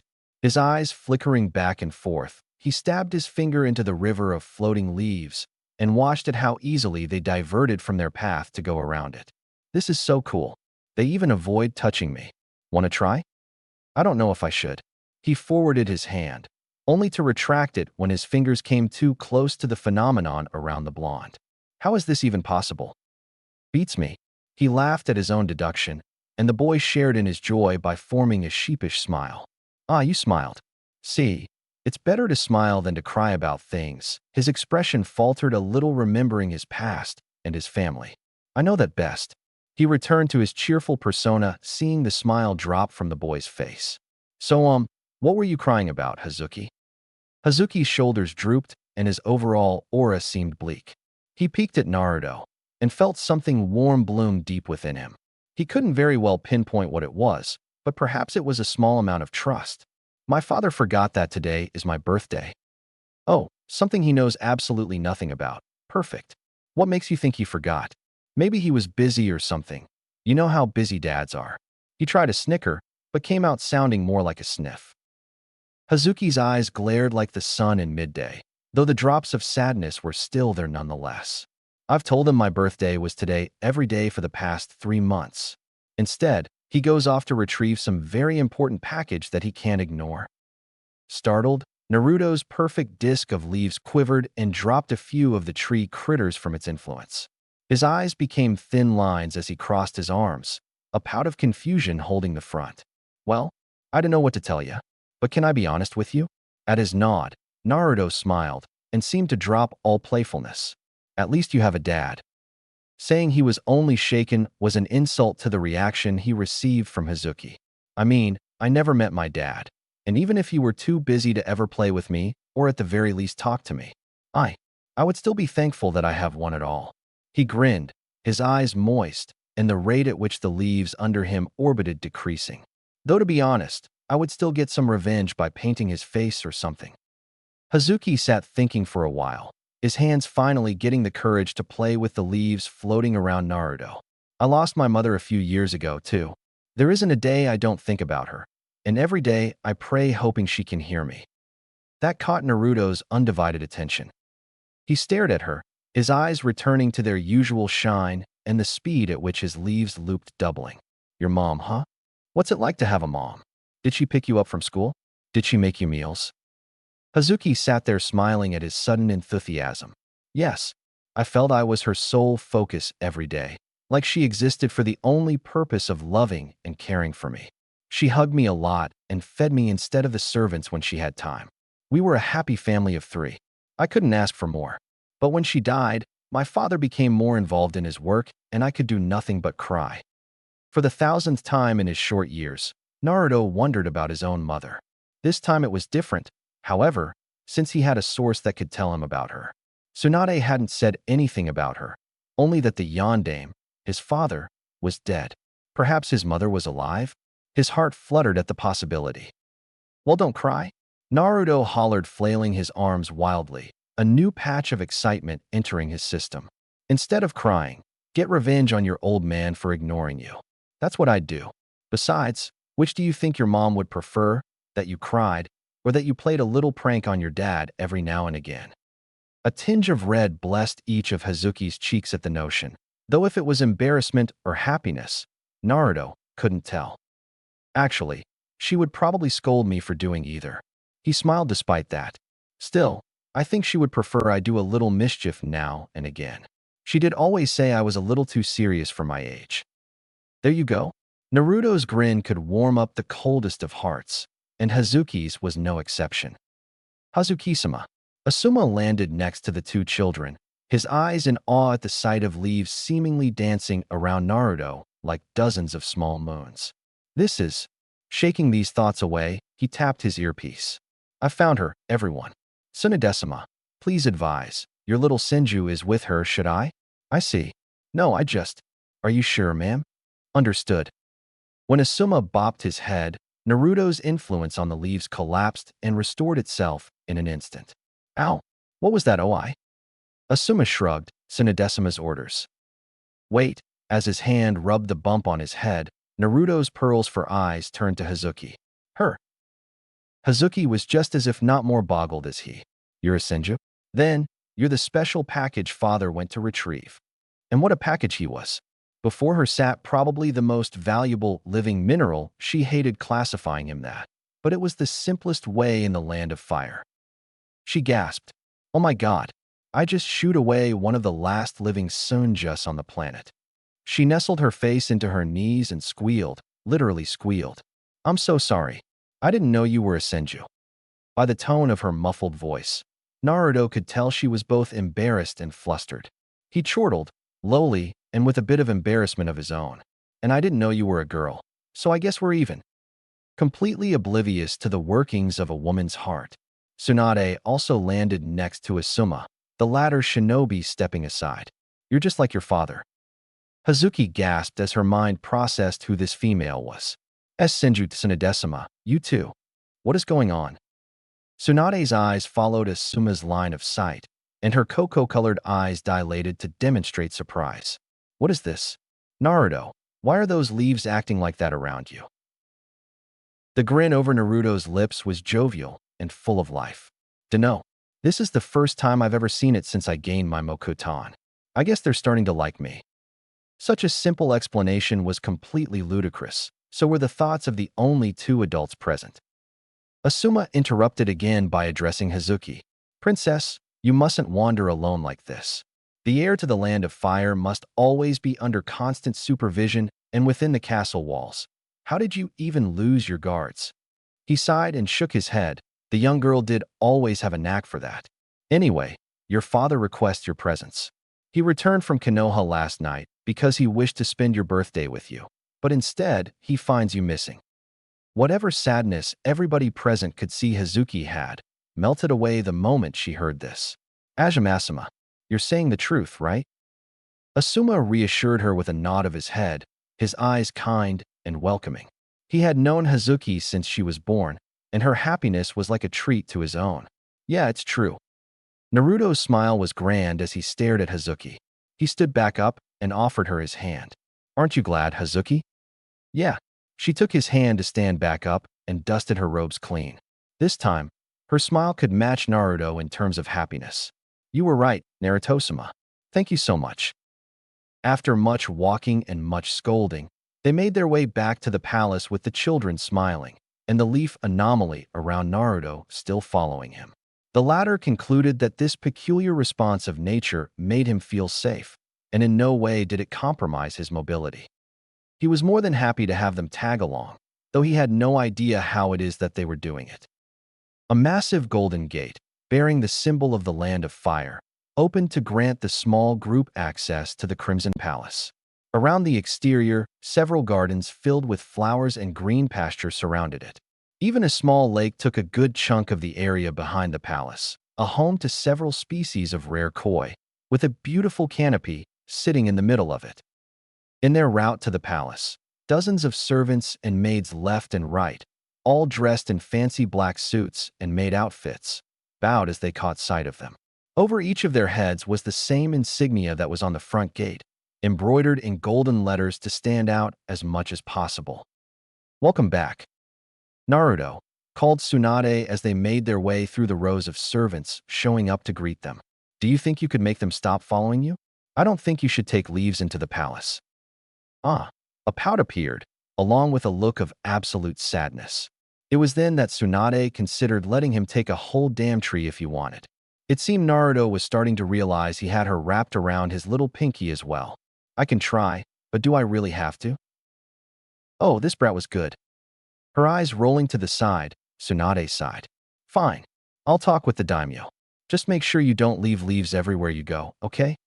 Naruto grinned. Yes, ma'am. Hazuki. The cry of the daimyo drew the eyes of the group walking their way through the masses. The man's eyes were practically drooling worry for his only daughter, and he instantly came to intercept them just to envelop her in his arms. Just where have you been, child? Forgive me, father. Hazuki wiggled herself deeper into her father's embrace. I was mad at you for working on my birthday, but I heard you came back from Konoha very late at night, even though you were exhausted from going there to begin with, just so you could spend the day with me. I'm sorry for acting so selfish, but you promised you'd spend the whole day with me instead of a big party. I know. With one hand, he caressed his daughter's back, and with the other, he patted her small noggin. Forgive me, Hazuki, but know that I did it only because it was a very special case. I will spend this day with you just like you asked. The man's eyes discreetly went for Naruto's glowing figure, a smile replacing the frown he once possessed. Because of her insecurity, Hazuki is a complete outcast and has no one to truly call a friend. Yet, you managed to smooth out her imperfections and in the process became her friend. You truly are that man's descendant. You have the same heart of gold Hashirama-sama was known for, Naruto-kun. And from what can I see? He glanced at the leaves dancing around him. That's not the only thing. Naruto's room. For Naruto, the day had involved Hazuki and her time with the daimyo, though only in the late night. After enjoying a dinner crammed with happiness and joy, Naruto was scurried away to bed by Tsunade. He had no problems with this, since he had the intention of asking her some more questions. Where's the god of hentai? He asked. Once he saw his massive canopy bed, he ran his way to it and jumped on its surface with his little accompanys following suit. From there, he proceeded to roll around accumulating pillows and leaves like a snowball rolling downhill. I haven't seen him all day. Naruto's childish reaction to the large bed warmed Tsunade's heart. He had seen so much, but that innocence had thankfully yet to be lost. He's on an assignment given to him by Sarutobi. Apparently, a ninja arrived a few hours ago with a message from the old man. A ninja who is also here to teach you a few things. At your pace, of course.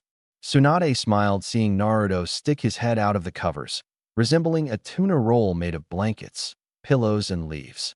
Do you want to enjoy yourself a little more? Or do you want to train? Train. Naruto didn't even need to think about the offer. The answer came to him naturally. I want to get stronger and take Gigi's hat. He is too old for that job. I noticed when I saw Aji match Gigi's blow last night. The Hokage is supposed to be the strongest in the world, not have equals. Aji. She knew Naruto addressed Sarutobi by calling him Gigi, But the other, Aji, are you talking about Jiraiya, Naruto? At his nod, she felt foolish for feeling a little jealous that he was already calling Jiraiya so familiarly. So, she leaned against one of the bed's posts. What are you gonna call me? Oba, he announced, pillows flying everywhere when his tuna roll suddenly exploded. He bunny hopped his way to the edge and sat there, his little satellites orbiting him at a higher rate than usual. I can call you guys that, right? You are my grandma and grandpa, after all. Seeing him look so hesitant, Tsunade couldn't stop herself from wrapping her arms around him. She felt him tense for a moment, only to feel him relaxing a moment later. She smiled, seeing his face so red and full of happiness. Of course you can, though I'd prefer you didn't. Naruto tilted his head in her embrace at her muttering. Did you say something? Nothing, nothing. She felt old for the strangest reason, though that reaction was dwarfed by the happiness she felt. Are you glad to be with me, Naruto? She released him as she asked something that had been worrying her since they left Konoha. Won't you miss Konoha? Your friends? I didn't really have any kid friends, he grumbled dejectedly. He hiccuped almost like a bulb had turned on in his head. Oh wait, I think I do have one. But I'm not sure if she thinks the same. He shrugged. Meh. I have you here so I won't feel alone again. Besides, I'm really happy that you took me out of that prison I was in. Being inside something so dead was starting to make me feel sick. Almost like the energy was being sucked out of me. He shivered, recalling that unpleasant feeling, the one that nearly broke him. Oh, he muddled. I know it's sudden, but I forgot to ask. Is my mom still alive? You said the Yondaime was my dad, and I already know he's dead, but what about my mom? Then was when a chill replaced joy with dread in Tsunade's heart. She tried to keep her smile, she really did, but in the end, the thought of Kushina was too much for her to bear. She diverted her gaze and wandered it around the wooden flooring, a tear threatening to escape from the restraints she had placed upon them. She was a pitiful sight for a kunoichi. Naruto, your mother, Kushina. She visibly grit her teeth. Naruto had been foolish and naive to have hoped. He had lived 9 years, if you could even call it living, but even he could see what Tsunade was trying to say. Just like many times before, he plastered a grin on his face and chuckled. However, this time, unlike many times before, it was proving to be so very, very difficult. Of course she isn't alive. She'd be here if she was, right? He suddenly found his nails to be very interesting. That was dumb of me. He hopped from the bed and stood in the center of the room, his face staring at the fixed window Jiraiya had broken just a few hours ago. The leaves around him, however small their existence, hovered slower than ever before and threatened to drop altogether. Oba, I'm sleepy so. He sniffed as he tried to contain himself. Can I go to bed now, please? Tsunade forcefully sucked back her tears like the ninja she was. Naruto, I should tell you. Please, he stopped her, his voice dropping several notes. I just want to be alone for once. The irony in his words wasn't lost to Naruto. Tsunade sat there for a moment, thinking. After seeing the way his fists were clutched and trembling, she stood from her spot and headed for the door. She stopped and looked back, but was incapable of seeing his face. Berating herself for choking the moment he needed her the most, Tsunade closed the door behind her. Of course she's dead, dumbass. Naruto dropped to all fours, the influence his aura held around the leaves disappearing. Tears welled in his eyes, and he cried like many times before. Those tears felt hot down his moist skin, each burning more than the last. I'm such an idiot. I'm such an idiot. His limbs gave from under him, and he laid there, surrounded in leaves that withered as they soaked in his negative emotions. His nails scratched at the floor and did the same against his arms. His eyes glowed like crystals exposed to a blinding light. However, this light was not of happiness, but sheer sadness. Genius. Naruto mocked himself, unable to understand the concept. What kind of genius can't even? He slapped his hands on the floor, hard enough to turn them red. Damn it. Why is it always me? If he was no longer alone, why did he feel more miserable now than he ever did back in Konoha? Tsunade knew she wasn't ready just yet. Hearing him drop to the floor, she covered her mouth to hold back a sob. Hearing his words, she fell to her knees and scraped her shoulder against the wooden door, keeping them apart. Her logical mind argued he needed to let this out on his own, but her maternal instinct screamed she should hold him in her arms. Both lied there, a door apart for nearly 3 hours all throughout the night, crying and dealing with both known and unknown loss. It was not until Tsunade could hear the shallow breathing of a sleeping child that she re-entered the room. She felt exhausted and broken as she saw the scene before her. Naruto was sprawled on the floor with his little friends, withered and dead beyond recognition. The sides of his eyes were swollen, and crystal-clear drops still lingered at the corners. His arms had red markings on them, angry crimson scrapes that had already started healing, no doubt because of the Kyuubi, the creature responsible for their suffering. She moved in without making a syllable of sound, like every ninja knew how. She collected the boy's small body into her arms and nestled his head right below her left shoulder. It wasn't until they were both in bed that she had decided she would be sleeping next to her grandson tonight. A large group of girls, all with literal hearts in their eyes, squealed in adoration at the sight of Uchiha Sasuke, throwing shuriken and repeatedly hitting the mark. "Yuwa?" A brunette with green eyes gushed, her friend next to her doing the same. "You're amazing, Sasuke-kun." "Whoa."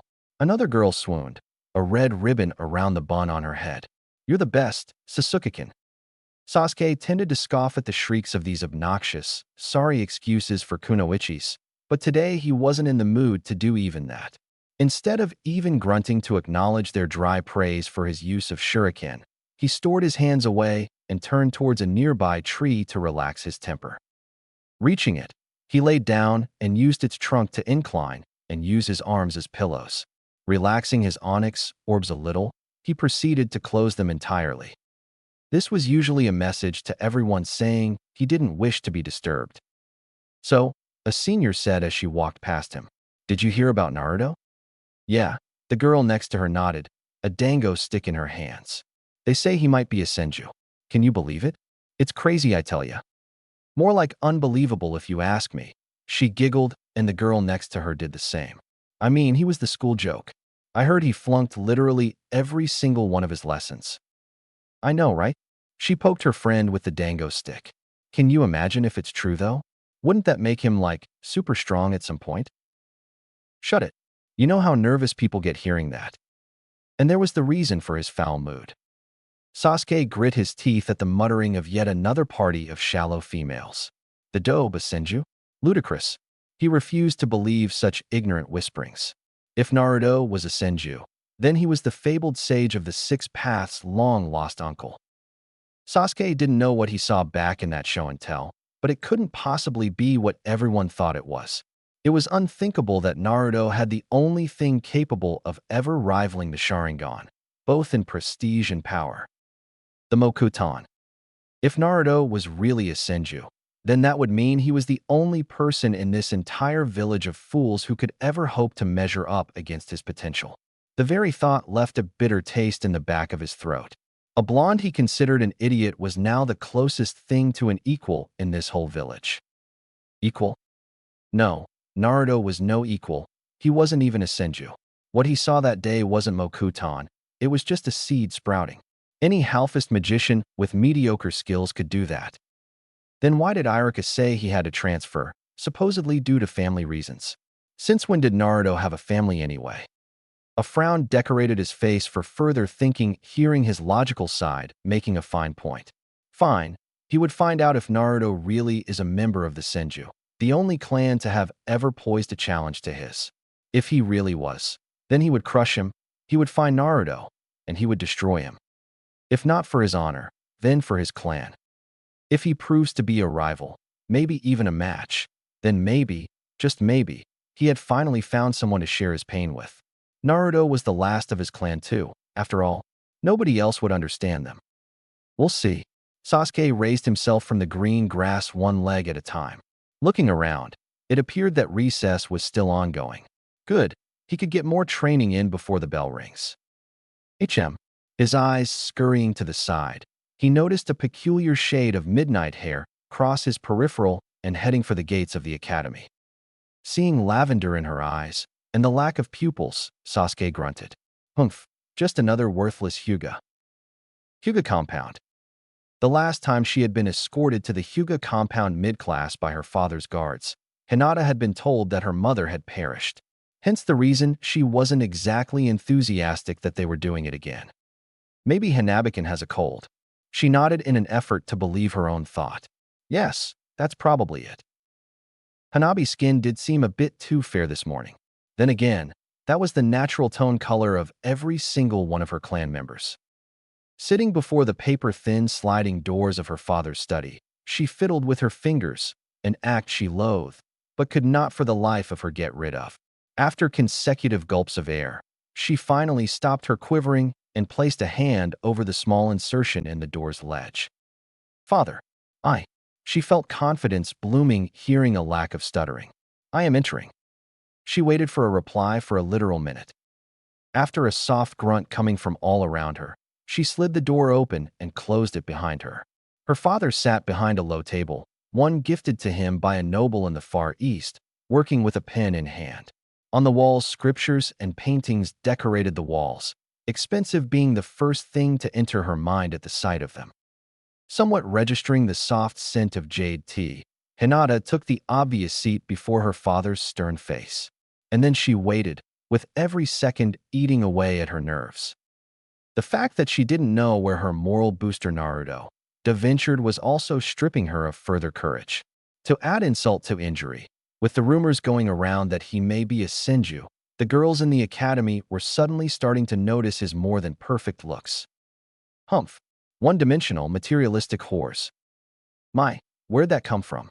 Hinata wondered. She sat there, nearly sweating. God forbid.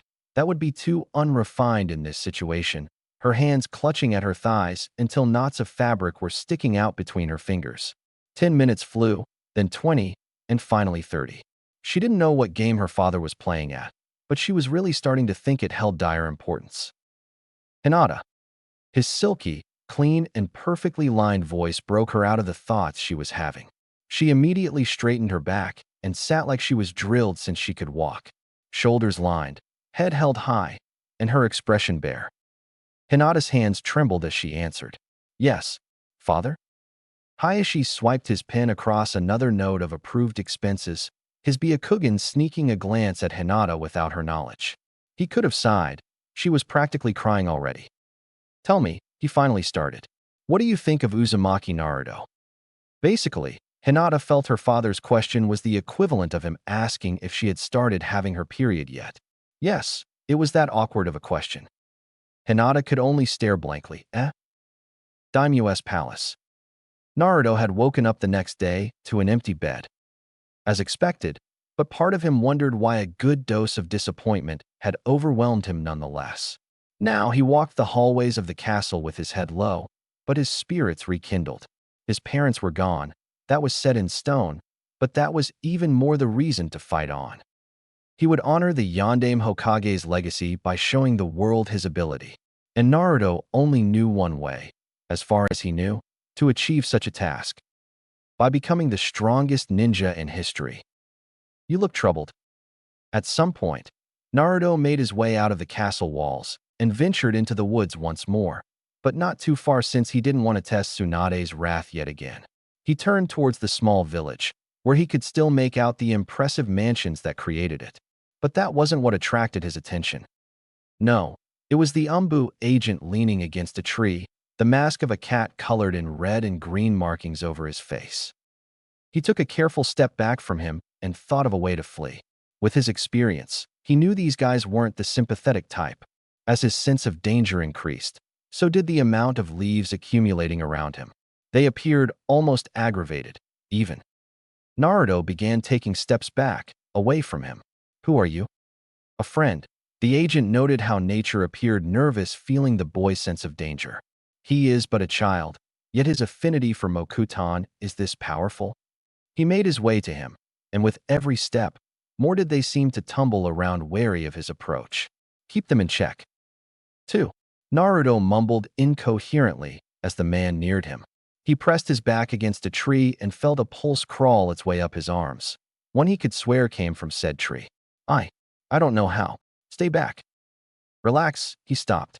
Once he did, the small floating critters seemed to hold themselves in place, like snakes preparing to strike. You're feeling like something is crawling over your arms. Hold it in place by relaxing your muscles, as if flexing them. Controlling Mokutan isn't as easy as most people think, at least not at first. Mingling with what he was told, Naruto flexed both of his arms, relaxing his muscles in the process. His eyes broadening and a bead of sweat rolling down his face, he observed how the surrounding leaves calmed and stood down. A feeling of pride overwhelmed him, feeling some control, like extensions of himself. It felt similar to how he first felt Mokutan, only this time, he actually felt connected. How did you? Naruto stared at his hands as he glanced back at the mysterious Umbu. Who are you, really? I thought I was the only one capable of using Mokutan, yet you talk about it almost like I have it too. He outstretched his arm, lifted his other hand into the tiger seal, and summoned a thick board of wood out of his arm. It crackled and twisted until it locked Naruto's body within its clutches. I hadn't noticed. Maybe I do. Smartass. Naruto grit his teeth and tried to win his freedom with strength, but that was foolish, considering the wood seemed to constrict him even further with every pulse of his muscles. Ow! Hey, let me go? How the hell are you doing this? Wait. Unlike last time, when hope had blurred his vision, Naruto cautiously asked his next question. Are you a Senju, like me? No. Honestly, he had expected the boy's response to be somewhat disillusioned. Instead of any of that, however, his eyes hardened with fierceness worthy of a potential ninja. It seems he experienced grief in larger doses than anticipated. Just call me Tenzo if you need to. I was sent by the Hokage to put you in shape, Umbu style. Though I'm still wondering if you're worth the trouble. Naruto swallowed his nervousness. Something about Umbu style makes me think I'm not going to enjoy this. You have a good sixth sense. Tenzo turned the solid wood encompassing Naruto into sawdust with a swipe of his hand. Let me tell you a little secret about our regime in the Umbu, Naruto. We hate mopers. We despise them. That is why we encourage a work ethic that involves solid training every time we are emotionally unstable. As you can imagine, we Umbu are always training. You will adopt this philosophy. Ah, crap. Naruto's legs started trembling as Tenzo started forging seals like a madman. Gigi, I'm going to kill you if I die. Mokutan. Tenzo finished on the snake seal sheerly to gather more chakra. Silent strangle jutsu. This is unfair, and you know it. Naruto dived to his left as tendrils of wood erupted out of the ground he was previously standing on. He had no time to rest when out of the tree behind him, more and much sharper lance-like streaks headed towards him with even more speed. Shit. He somehow managed to squirm through them and got out winning with only one grazing his left hip. Wait. He landed on all fours with blood coloring the bottom left portion of his shirt crimson. Come on. What am I supposed to be learning here? To survive, Tenzo lifted his left hand in a tiger seal. I suggest you try it. A larger, more powerful barrage cracked the ground from under the blonde, forcing him to gain flexibility lest he wanted to get impaled like a pig ready for frying. 5 hours. The process was repeated for over 5 hours.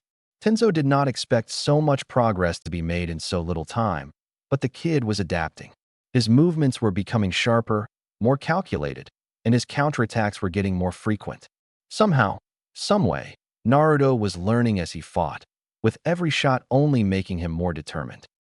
It was not until Tenzo landed another blow across the blonde's face that he decided to speak again. Mokutan doesn't feel very natural. You probably noticed it by now. I have. Naruto backflipped and landed on one of Tenzo's pointed boards, his breath starting to quicken and blood at the edge of his lips. It's almost like it's missing something. I can't explain it. Density. I lack the blood to control it. Tenzo slammed his hands on the soil asunder, fueled it with his chakra, and started an accelerated growth. He sent forth even more spikes, but this time, he left Naruto no room to squeeze through. Now then, show me what kind of fire burns within you. Time stalled as Naruto realized just what this meant. Panic filled his legs, his arms, and his body as a whole, freezing him instantly. But the blood in his veins, the result of hundreds of years of war and combat, Senju and Uzumaki as one, did not know what being frozen meant. Chakra streamed through his coils like never in Naruto's life before. Stop! At his cry, he outstretched his arms in opposite directions and begged for safety within the depth of his mind. Please, stop. From every general direction, leaves plummeted from the surrounding trees and domed Naruto within several layers of small leaves. The spears stabbed the dome with intense inertia and penetration, but in the end couldn't continue, not when the defense power was so high. Tenzo's eyes slowly widened behind his mask at the raw potential this phenomenon possessed. He rose with his arms firmly to his sides and made his way towards the still-standing and still-penetrated dome of leaves. He circled the object once, the tips of his digits trailing the obscene complexity of it. Every leaf, in one way or another, was indirectly connected to make sure the maximum effectiveness could be achieved. It was like a colony of ants, all of them working together, perfecting an intricate design that ensured Naruto was safe. Once Tenzo returned to his starting point, the whole thing collapsed and revealed the tired-out looking blonde within. I could have penetrated the thing had I used more power, but that was never my intention. His eyes began to narrow. As I thought, Naruto isn't the one using this peculiar form of self-defense jutsu. Nature itself is the one offering protection when he wants it. Does his affinity for Mokuton go that deep? Not even Hashirama-sama had. Tenzo made another lap around the boy until he stood in front of him. Get up. You're kidding. Naruto heaved, a river of sweat snaking its way down his face. I feel like dry wood, weak and fragile. I'm also pretty sure I can't feel the left side of my body. That's a good burn. Tenzo nodded in approval. Let's try and do the same to the right side. Naruto screamed, You're a monster. That I am. Tenzo adjusted Naruto's head to look into his eyes. All playfulness had left his damp orbs. The only people I've ever trained are freshly arrived, virgin recruits. All of them ambu wannabes. Most of them had the capacity to be decent chunins, at the very least. I expect the same of you. Decide now whether you have the drive, the character to grow beyond your limits. Tenzo shoved his face and Naruto fell again, this time to his hands and knees. Tears sprinkled the dirt below, and he swiped them furiously, leaving trinkets of dirt on his cheeks. Ever since I first started the academy, all I've ever gotten were insults because I was weak. He slammed his fist into the dirt. Even now I still see their eyes filled with disgust. But I never gave them the chance to downsize me because I reassured my worth again and again, day after day. Again, he struck the ground twice, like it was the face of every villager, every classmate that had ever talked down to him. I've never had anything in my life. I was born unwanted and alone. I started with nothing and therefore I am nothing. That's what I've been told. And you think something this small will break me. You are incredibly stupid if you think something this small will even nick me anymore. Perfect. Tenzo would be lying if he said he wasn't impressed by the boy's unbelievable determination. Kakashi had told him Naruto would most likely dash his expectations of any previous prospect. He trained newbies before, as he said, but never had he seen someone with so much pent-up desire to train even when his body was short of suffering a heart attack. Fine. If he wanted it so bad, he would test the boy's mettle. Tenzo crossed his arms and looked down at Naruto. How badly do you want to become strong, Naruto? How badly do you want to master Mokuton? What is your limit? PFT. Limit? There's no such thing. Naruto fell into the standard stance he learned in the academy, his fists forward, and his waist heaved for easy mobility of his legs. I want to kick Uchiha Sasuke's ass. I want to take Gigi's hat. I want to prove to everybody in my old class that I'm not the loser they thought me as. And above all, I want to make both my Oba and Aji proud. Tenzo nodded his head at his words. There it was, the strength to press on and the willingness to put work for what he wanted. One couldn't get anything without offering something else in exchange, and he could see Naruto was willing to put hard work for his goals. Spoken like a true Senju. Tenzo shook his head and squatted before the little jailer. Your whole stance is wrong and your structure is as fragile as a flower. He pushed him just above his chest, and Naruto fell on his butt. Stand back up. He ignored the grumblings coming from the boy and adjusted his arms and legs. Very well then. I'll instruct you, Naruto. Yes, his face glowed with happiness, but his body remained in the stance Tenzo instructed him to take. He rubbed away any fragments of tears and retook his fierceness. Now, when will you start teaching me how to make giant forests and stuff? Don't get cocky. Without warning, Tenzo's kick crumbled Naruto's defense, and he was sent skidding off as a result. If I feel you're not putting 100% into your training, I will start breaking your body beyond recognition. His aura turned sour, scary even. I have no problems with leading you through my regime using fear as a motivation. I can assure you that much. Ow! Naruto stood back up clutching his left arm. Seeing Tenzo rushing once more, he whimpered and prepped his stance yet again. He ducked under his kick, stopped one of his straights two-handed, but was incapable of halting the other and was dealt a hard fist across his right cheek. You're way too fast. I can't keep up, oh I? Then stop trying to anticipate my movements and read them. His leg went under, but the boy jumped, so Tenzo turned entirely and used his other leg to strike the blonde's stomach. The kid was fortunate enough to be launched straight into a pile of bushes. There's no such thing as knowing where the attack will come from unless you have a dojutsu, so I want you to do the second best thing. Read. Puckering his lips, Naruto stuck his head out of the foliage he landed in. But I hate reading. Not that kind, idiot. He brought his hands together into the snake seal. Mokutan. Then was when Naruto remembered. Below Tenzo, dirt and weeds were sticking out. He could have slapped himself had he not need to pounce out of the foliage and avoid being strangled by his opponent's roots. This time, he took the offensive and rushed forth with his mystic eyes set. Ho! Tenzo released his seal and wondered why Naruto had suddenly mustered the guts to attack so boldly. What are you planning? Naruto arrived within Tenzo's reach, and when the man turned and lifted his left heel to strike his chest, his sense of nature told him he would do so before he even separated his foot off the ground. From there, Naruto slid under his leg and stopped right behind Tenzo to send his own leg aimed for the back of the man's right knee. Tenzo was caught in a trance as Naruto, a 9-year-old, momentarily outmaneuvered him. However, his much greater speed allowed him the burst of dexterity he needed to squirm in midair and plant his right fist against his apprentice's face, sending him falling for the ground. Tenzo recomposed himself, his interest soaring. What did you just do? You read my movements, but there's more to it than that. Naruto sat on the ground and held himself up with his arms behind his back. He wiped a trickle of blood flowing down his nose and rubbed it on his already soiled shirt. I can feel the footsteps of people when they're on grass or on dirt. Since I felt your weight shift to your right foot, I figured you were going to either jump or kick. Going by the way you were fighting so far, I assumed it would be the latter. This kid's a lot slicker than he looks.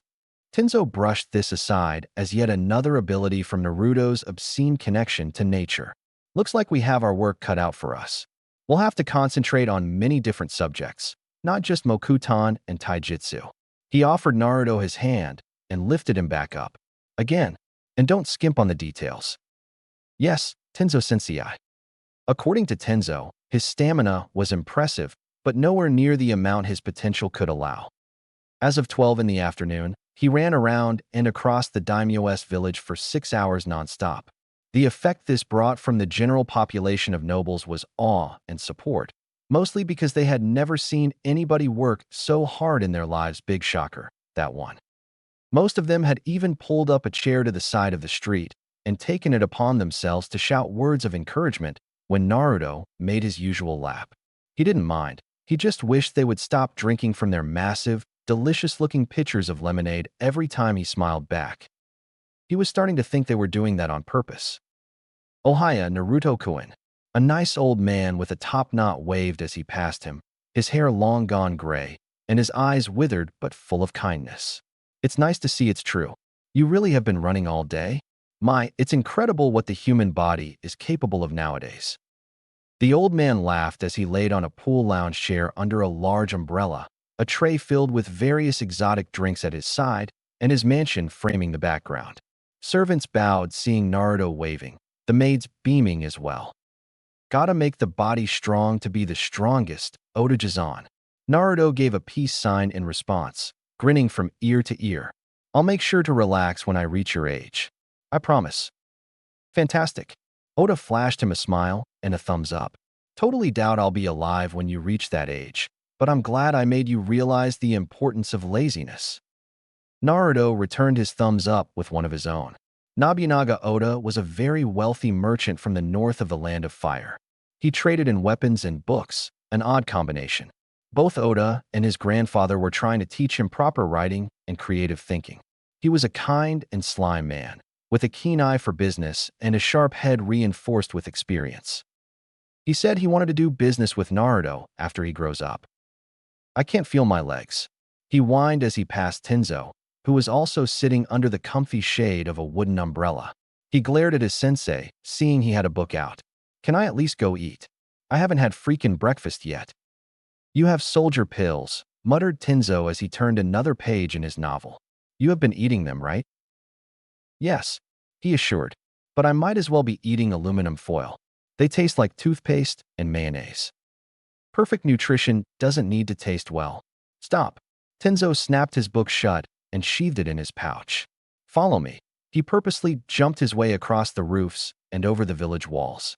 Hearing the sloppy and tired footsteps of Naruto behind him, he landed within the green forest. Now then, let me see you grow a branch out of the ground. Use the snake seal. As soon as he heard this, it was like Naruto's exhaustion disintegrated. He clasped his hands together and molded his chakra. What the? He felt like something was crawling through his arms, though he couldn't fathom what. This feels like. He narrowed his eyes, flexing his arms fiercely. Mokutan. Tenzo observed from the sidelines how a thick branch stretched out from under Naruto, though he seemed to be struggling. You're too tense. At his sudden outburst, the branch thickened and grew higher than Naruto himself. I'm sure you can feel every Senju cell in your body working together. What you're molding isn't just chakra. It's what makes us capable of using Mokutan. If you want it wider, thicken the feeling. If you want it thinner, loosen your arms. Remember that. It's crucial to conserve chakra. Command its course and the root will follow. Imagine its route first, then follow up by lashing out to cement your orders. You are the caster, therefore you hold control. It was a lot easier said than done. Yes, sensei. After a few minutes of playing with the branch's trajectory, Naruto forced its point flat and ordered it towards his feet. Grinning in confidence, he jumped on it with his snake seal intact. Sensei, look. I'm riding it. This is so cool. Tenzo could see that for himself. As Naruto did circles around him riding the branch like the jolly kid he was, albeit at a turtle-like pace, his thoughts were elsewhere. Unbelievable. It took me weeks before I could garner the control necessary to separate my footing from the ground and use Mokutan. And he masters it in less than a day. Remembering Kakashi's words, Tenzo smiled. Figures Kakashi-senpai would be right. You're simply amazing, Naruto. A true prodigy unlike any I've seen. He crossed his arms and started to worry seeing him developing so fast. You're going to surpass even him. I have no doubt you will. And I'm going to help you. Leaning against a nearby tree, Tsunade grinned seeing Naruto laughing again despite last night's turbulent moment. Thank God. He seems to be okay. Am I overly intoxicated? Jiraiya suddenly appeared leaning against the other side of Tsunade's tree, or is Naruto literally doing circles around an experienced Mokutan user while riding a wooden board? I thought he was going to start learning about Mokutan today, not start using it already. Tenzo made Naruto run for over 8 hours today. She informed the Toad Sage without taking her eyes off the hardy Jinchuriki. Naruto was unknowingly exercising not only his body, but also his capability to use the Mokutan more proficiently. Still, this much progress shouldn't be possible in just a day. Jiraiya hummed and cackled right after seeing Naruto crafting letters above Tenzo, letters that appeared to resemble very naughty words. I'm surprised you didn't tell Tenzo that something so extreme could be detrimental for his health. His smile grew seeing him getting faster. He is still 9, after all. Oh, but she did, Gyudono. They looked back to see the daimyo, accompanied by his 2 lieges, Asuma, Chiriku, and his daughter, the latter joyfully riding her father's back. I was present when Tenzin arrived bearing orders from Hokagesima. As expected, he informed her of his plans and Tsunadesima approved only because he promised to show some restraint. Daimyo-sama, Tsunade bowed. Daimyo-sama. Jiraiya took a respectful bow too. I see. Though if that's the case, I wonder how far Tenzin would push him should he decide to show no restraint at all. He ignored Tsunade's snort hearing him speak so formally. I heard from Hokage-sama that he'd been recently promoted to Umbu captain, so I can see his methods would include harsh training and stamina. He's going easy on him, chimed Asuma. I've seen what the Umbu do to their new recruits.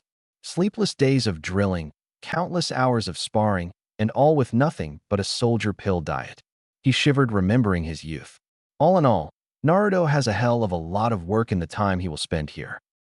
Hazuki pumped her fist into the air from the daimyo's back, her blood-red eyes shining in encouragement. Fight on, Naruto-sama. You'll be the strongest in the world. I believe in you. Humph, Chirika huffed. What a barbaric system. Asuma snickered. Honest as ever, Chiriku.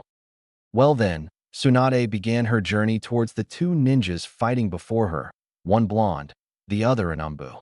Her fist crashed against her palm, and she sneered, like a hungry lioness eyeing her wounded prey. I guess it's time we became involved in Naruto's training as well. Right, Jiraiya? Said Sannin cracked his neck and stretched out his arms. Grinning, he followed after Tsunade a few steps short. I hope Naruto's drive to train is genuine. He's going to need it with you. I know how brutal you can be, Tsunade. Oi, Tsunade hissed as she rubbed her hands together. He'll hear you. It's no fun if he's expecting it. Like any self-respecting ninja, Asuma could appreciate the sight before him. He could discern with perfect acuity just what kind of privileges Naruto would be getting, and it was almost unfair, but he had earned them. Besides, he was probably the only kid capable of taking the training of two Sannins and an Umbu captain. Do your best, Naruto. Asuma watched on with pride, hoping that he could contribute to someone with truly great potential. Show us all what you're capable of. Show the world they were wrong about you.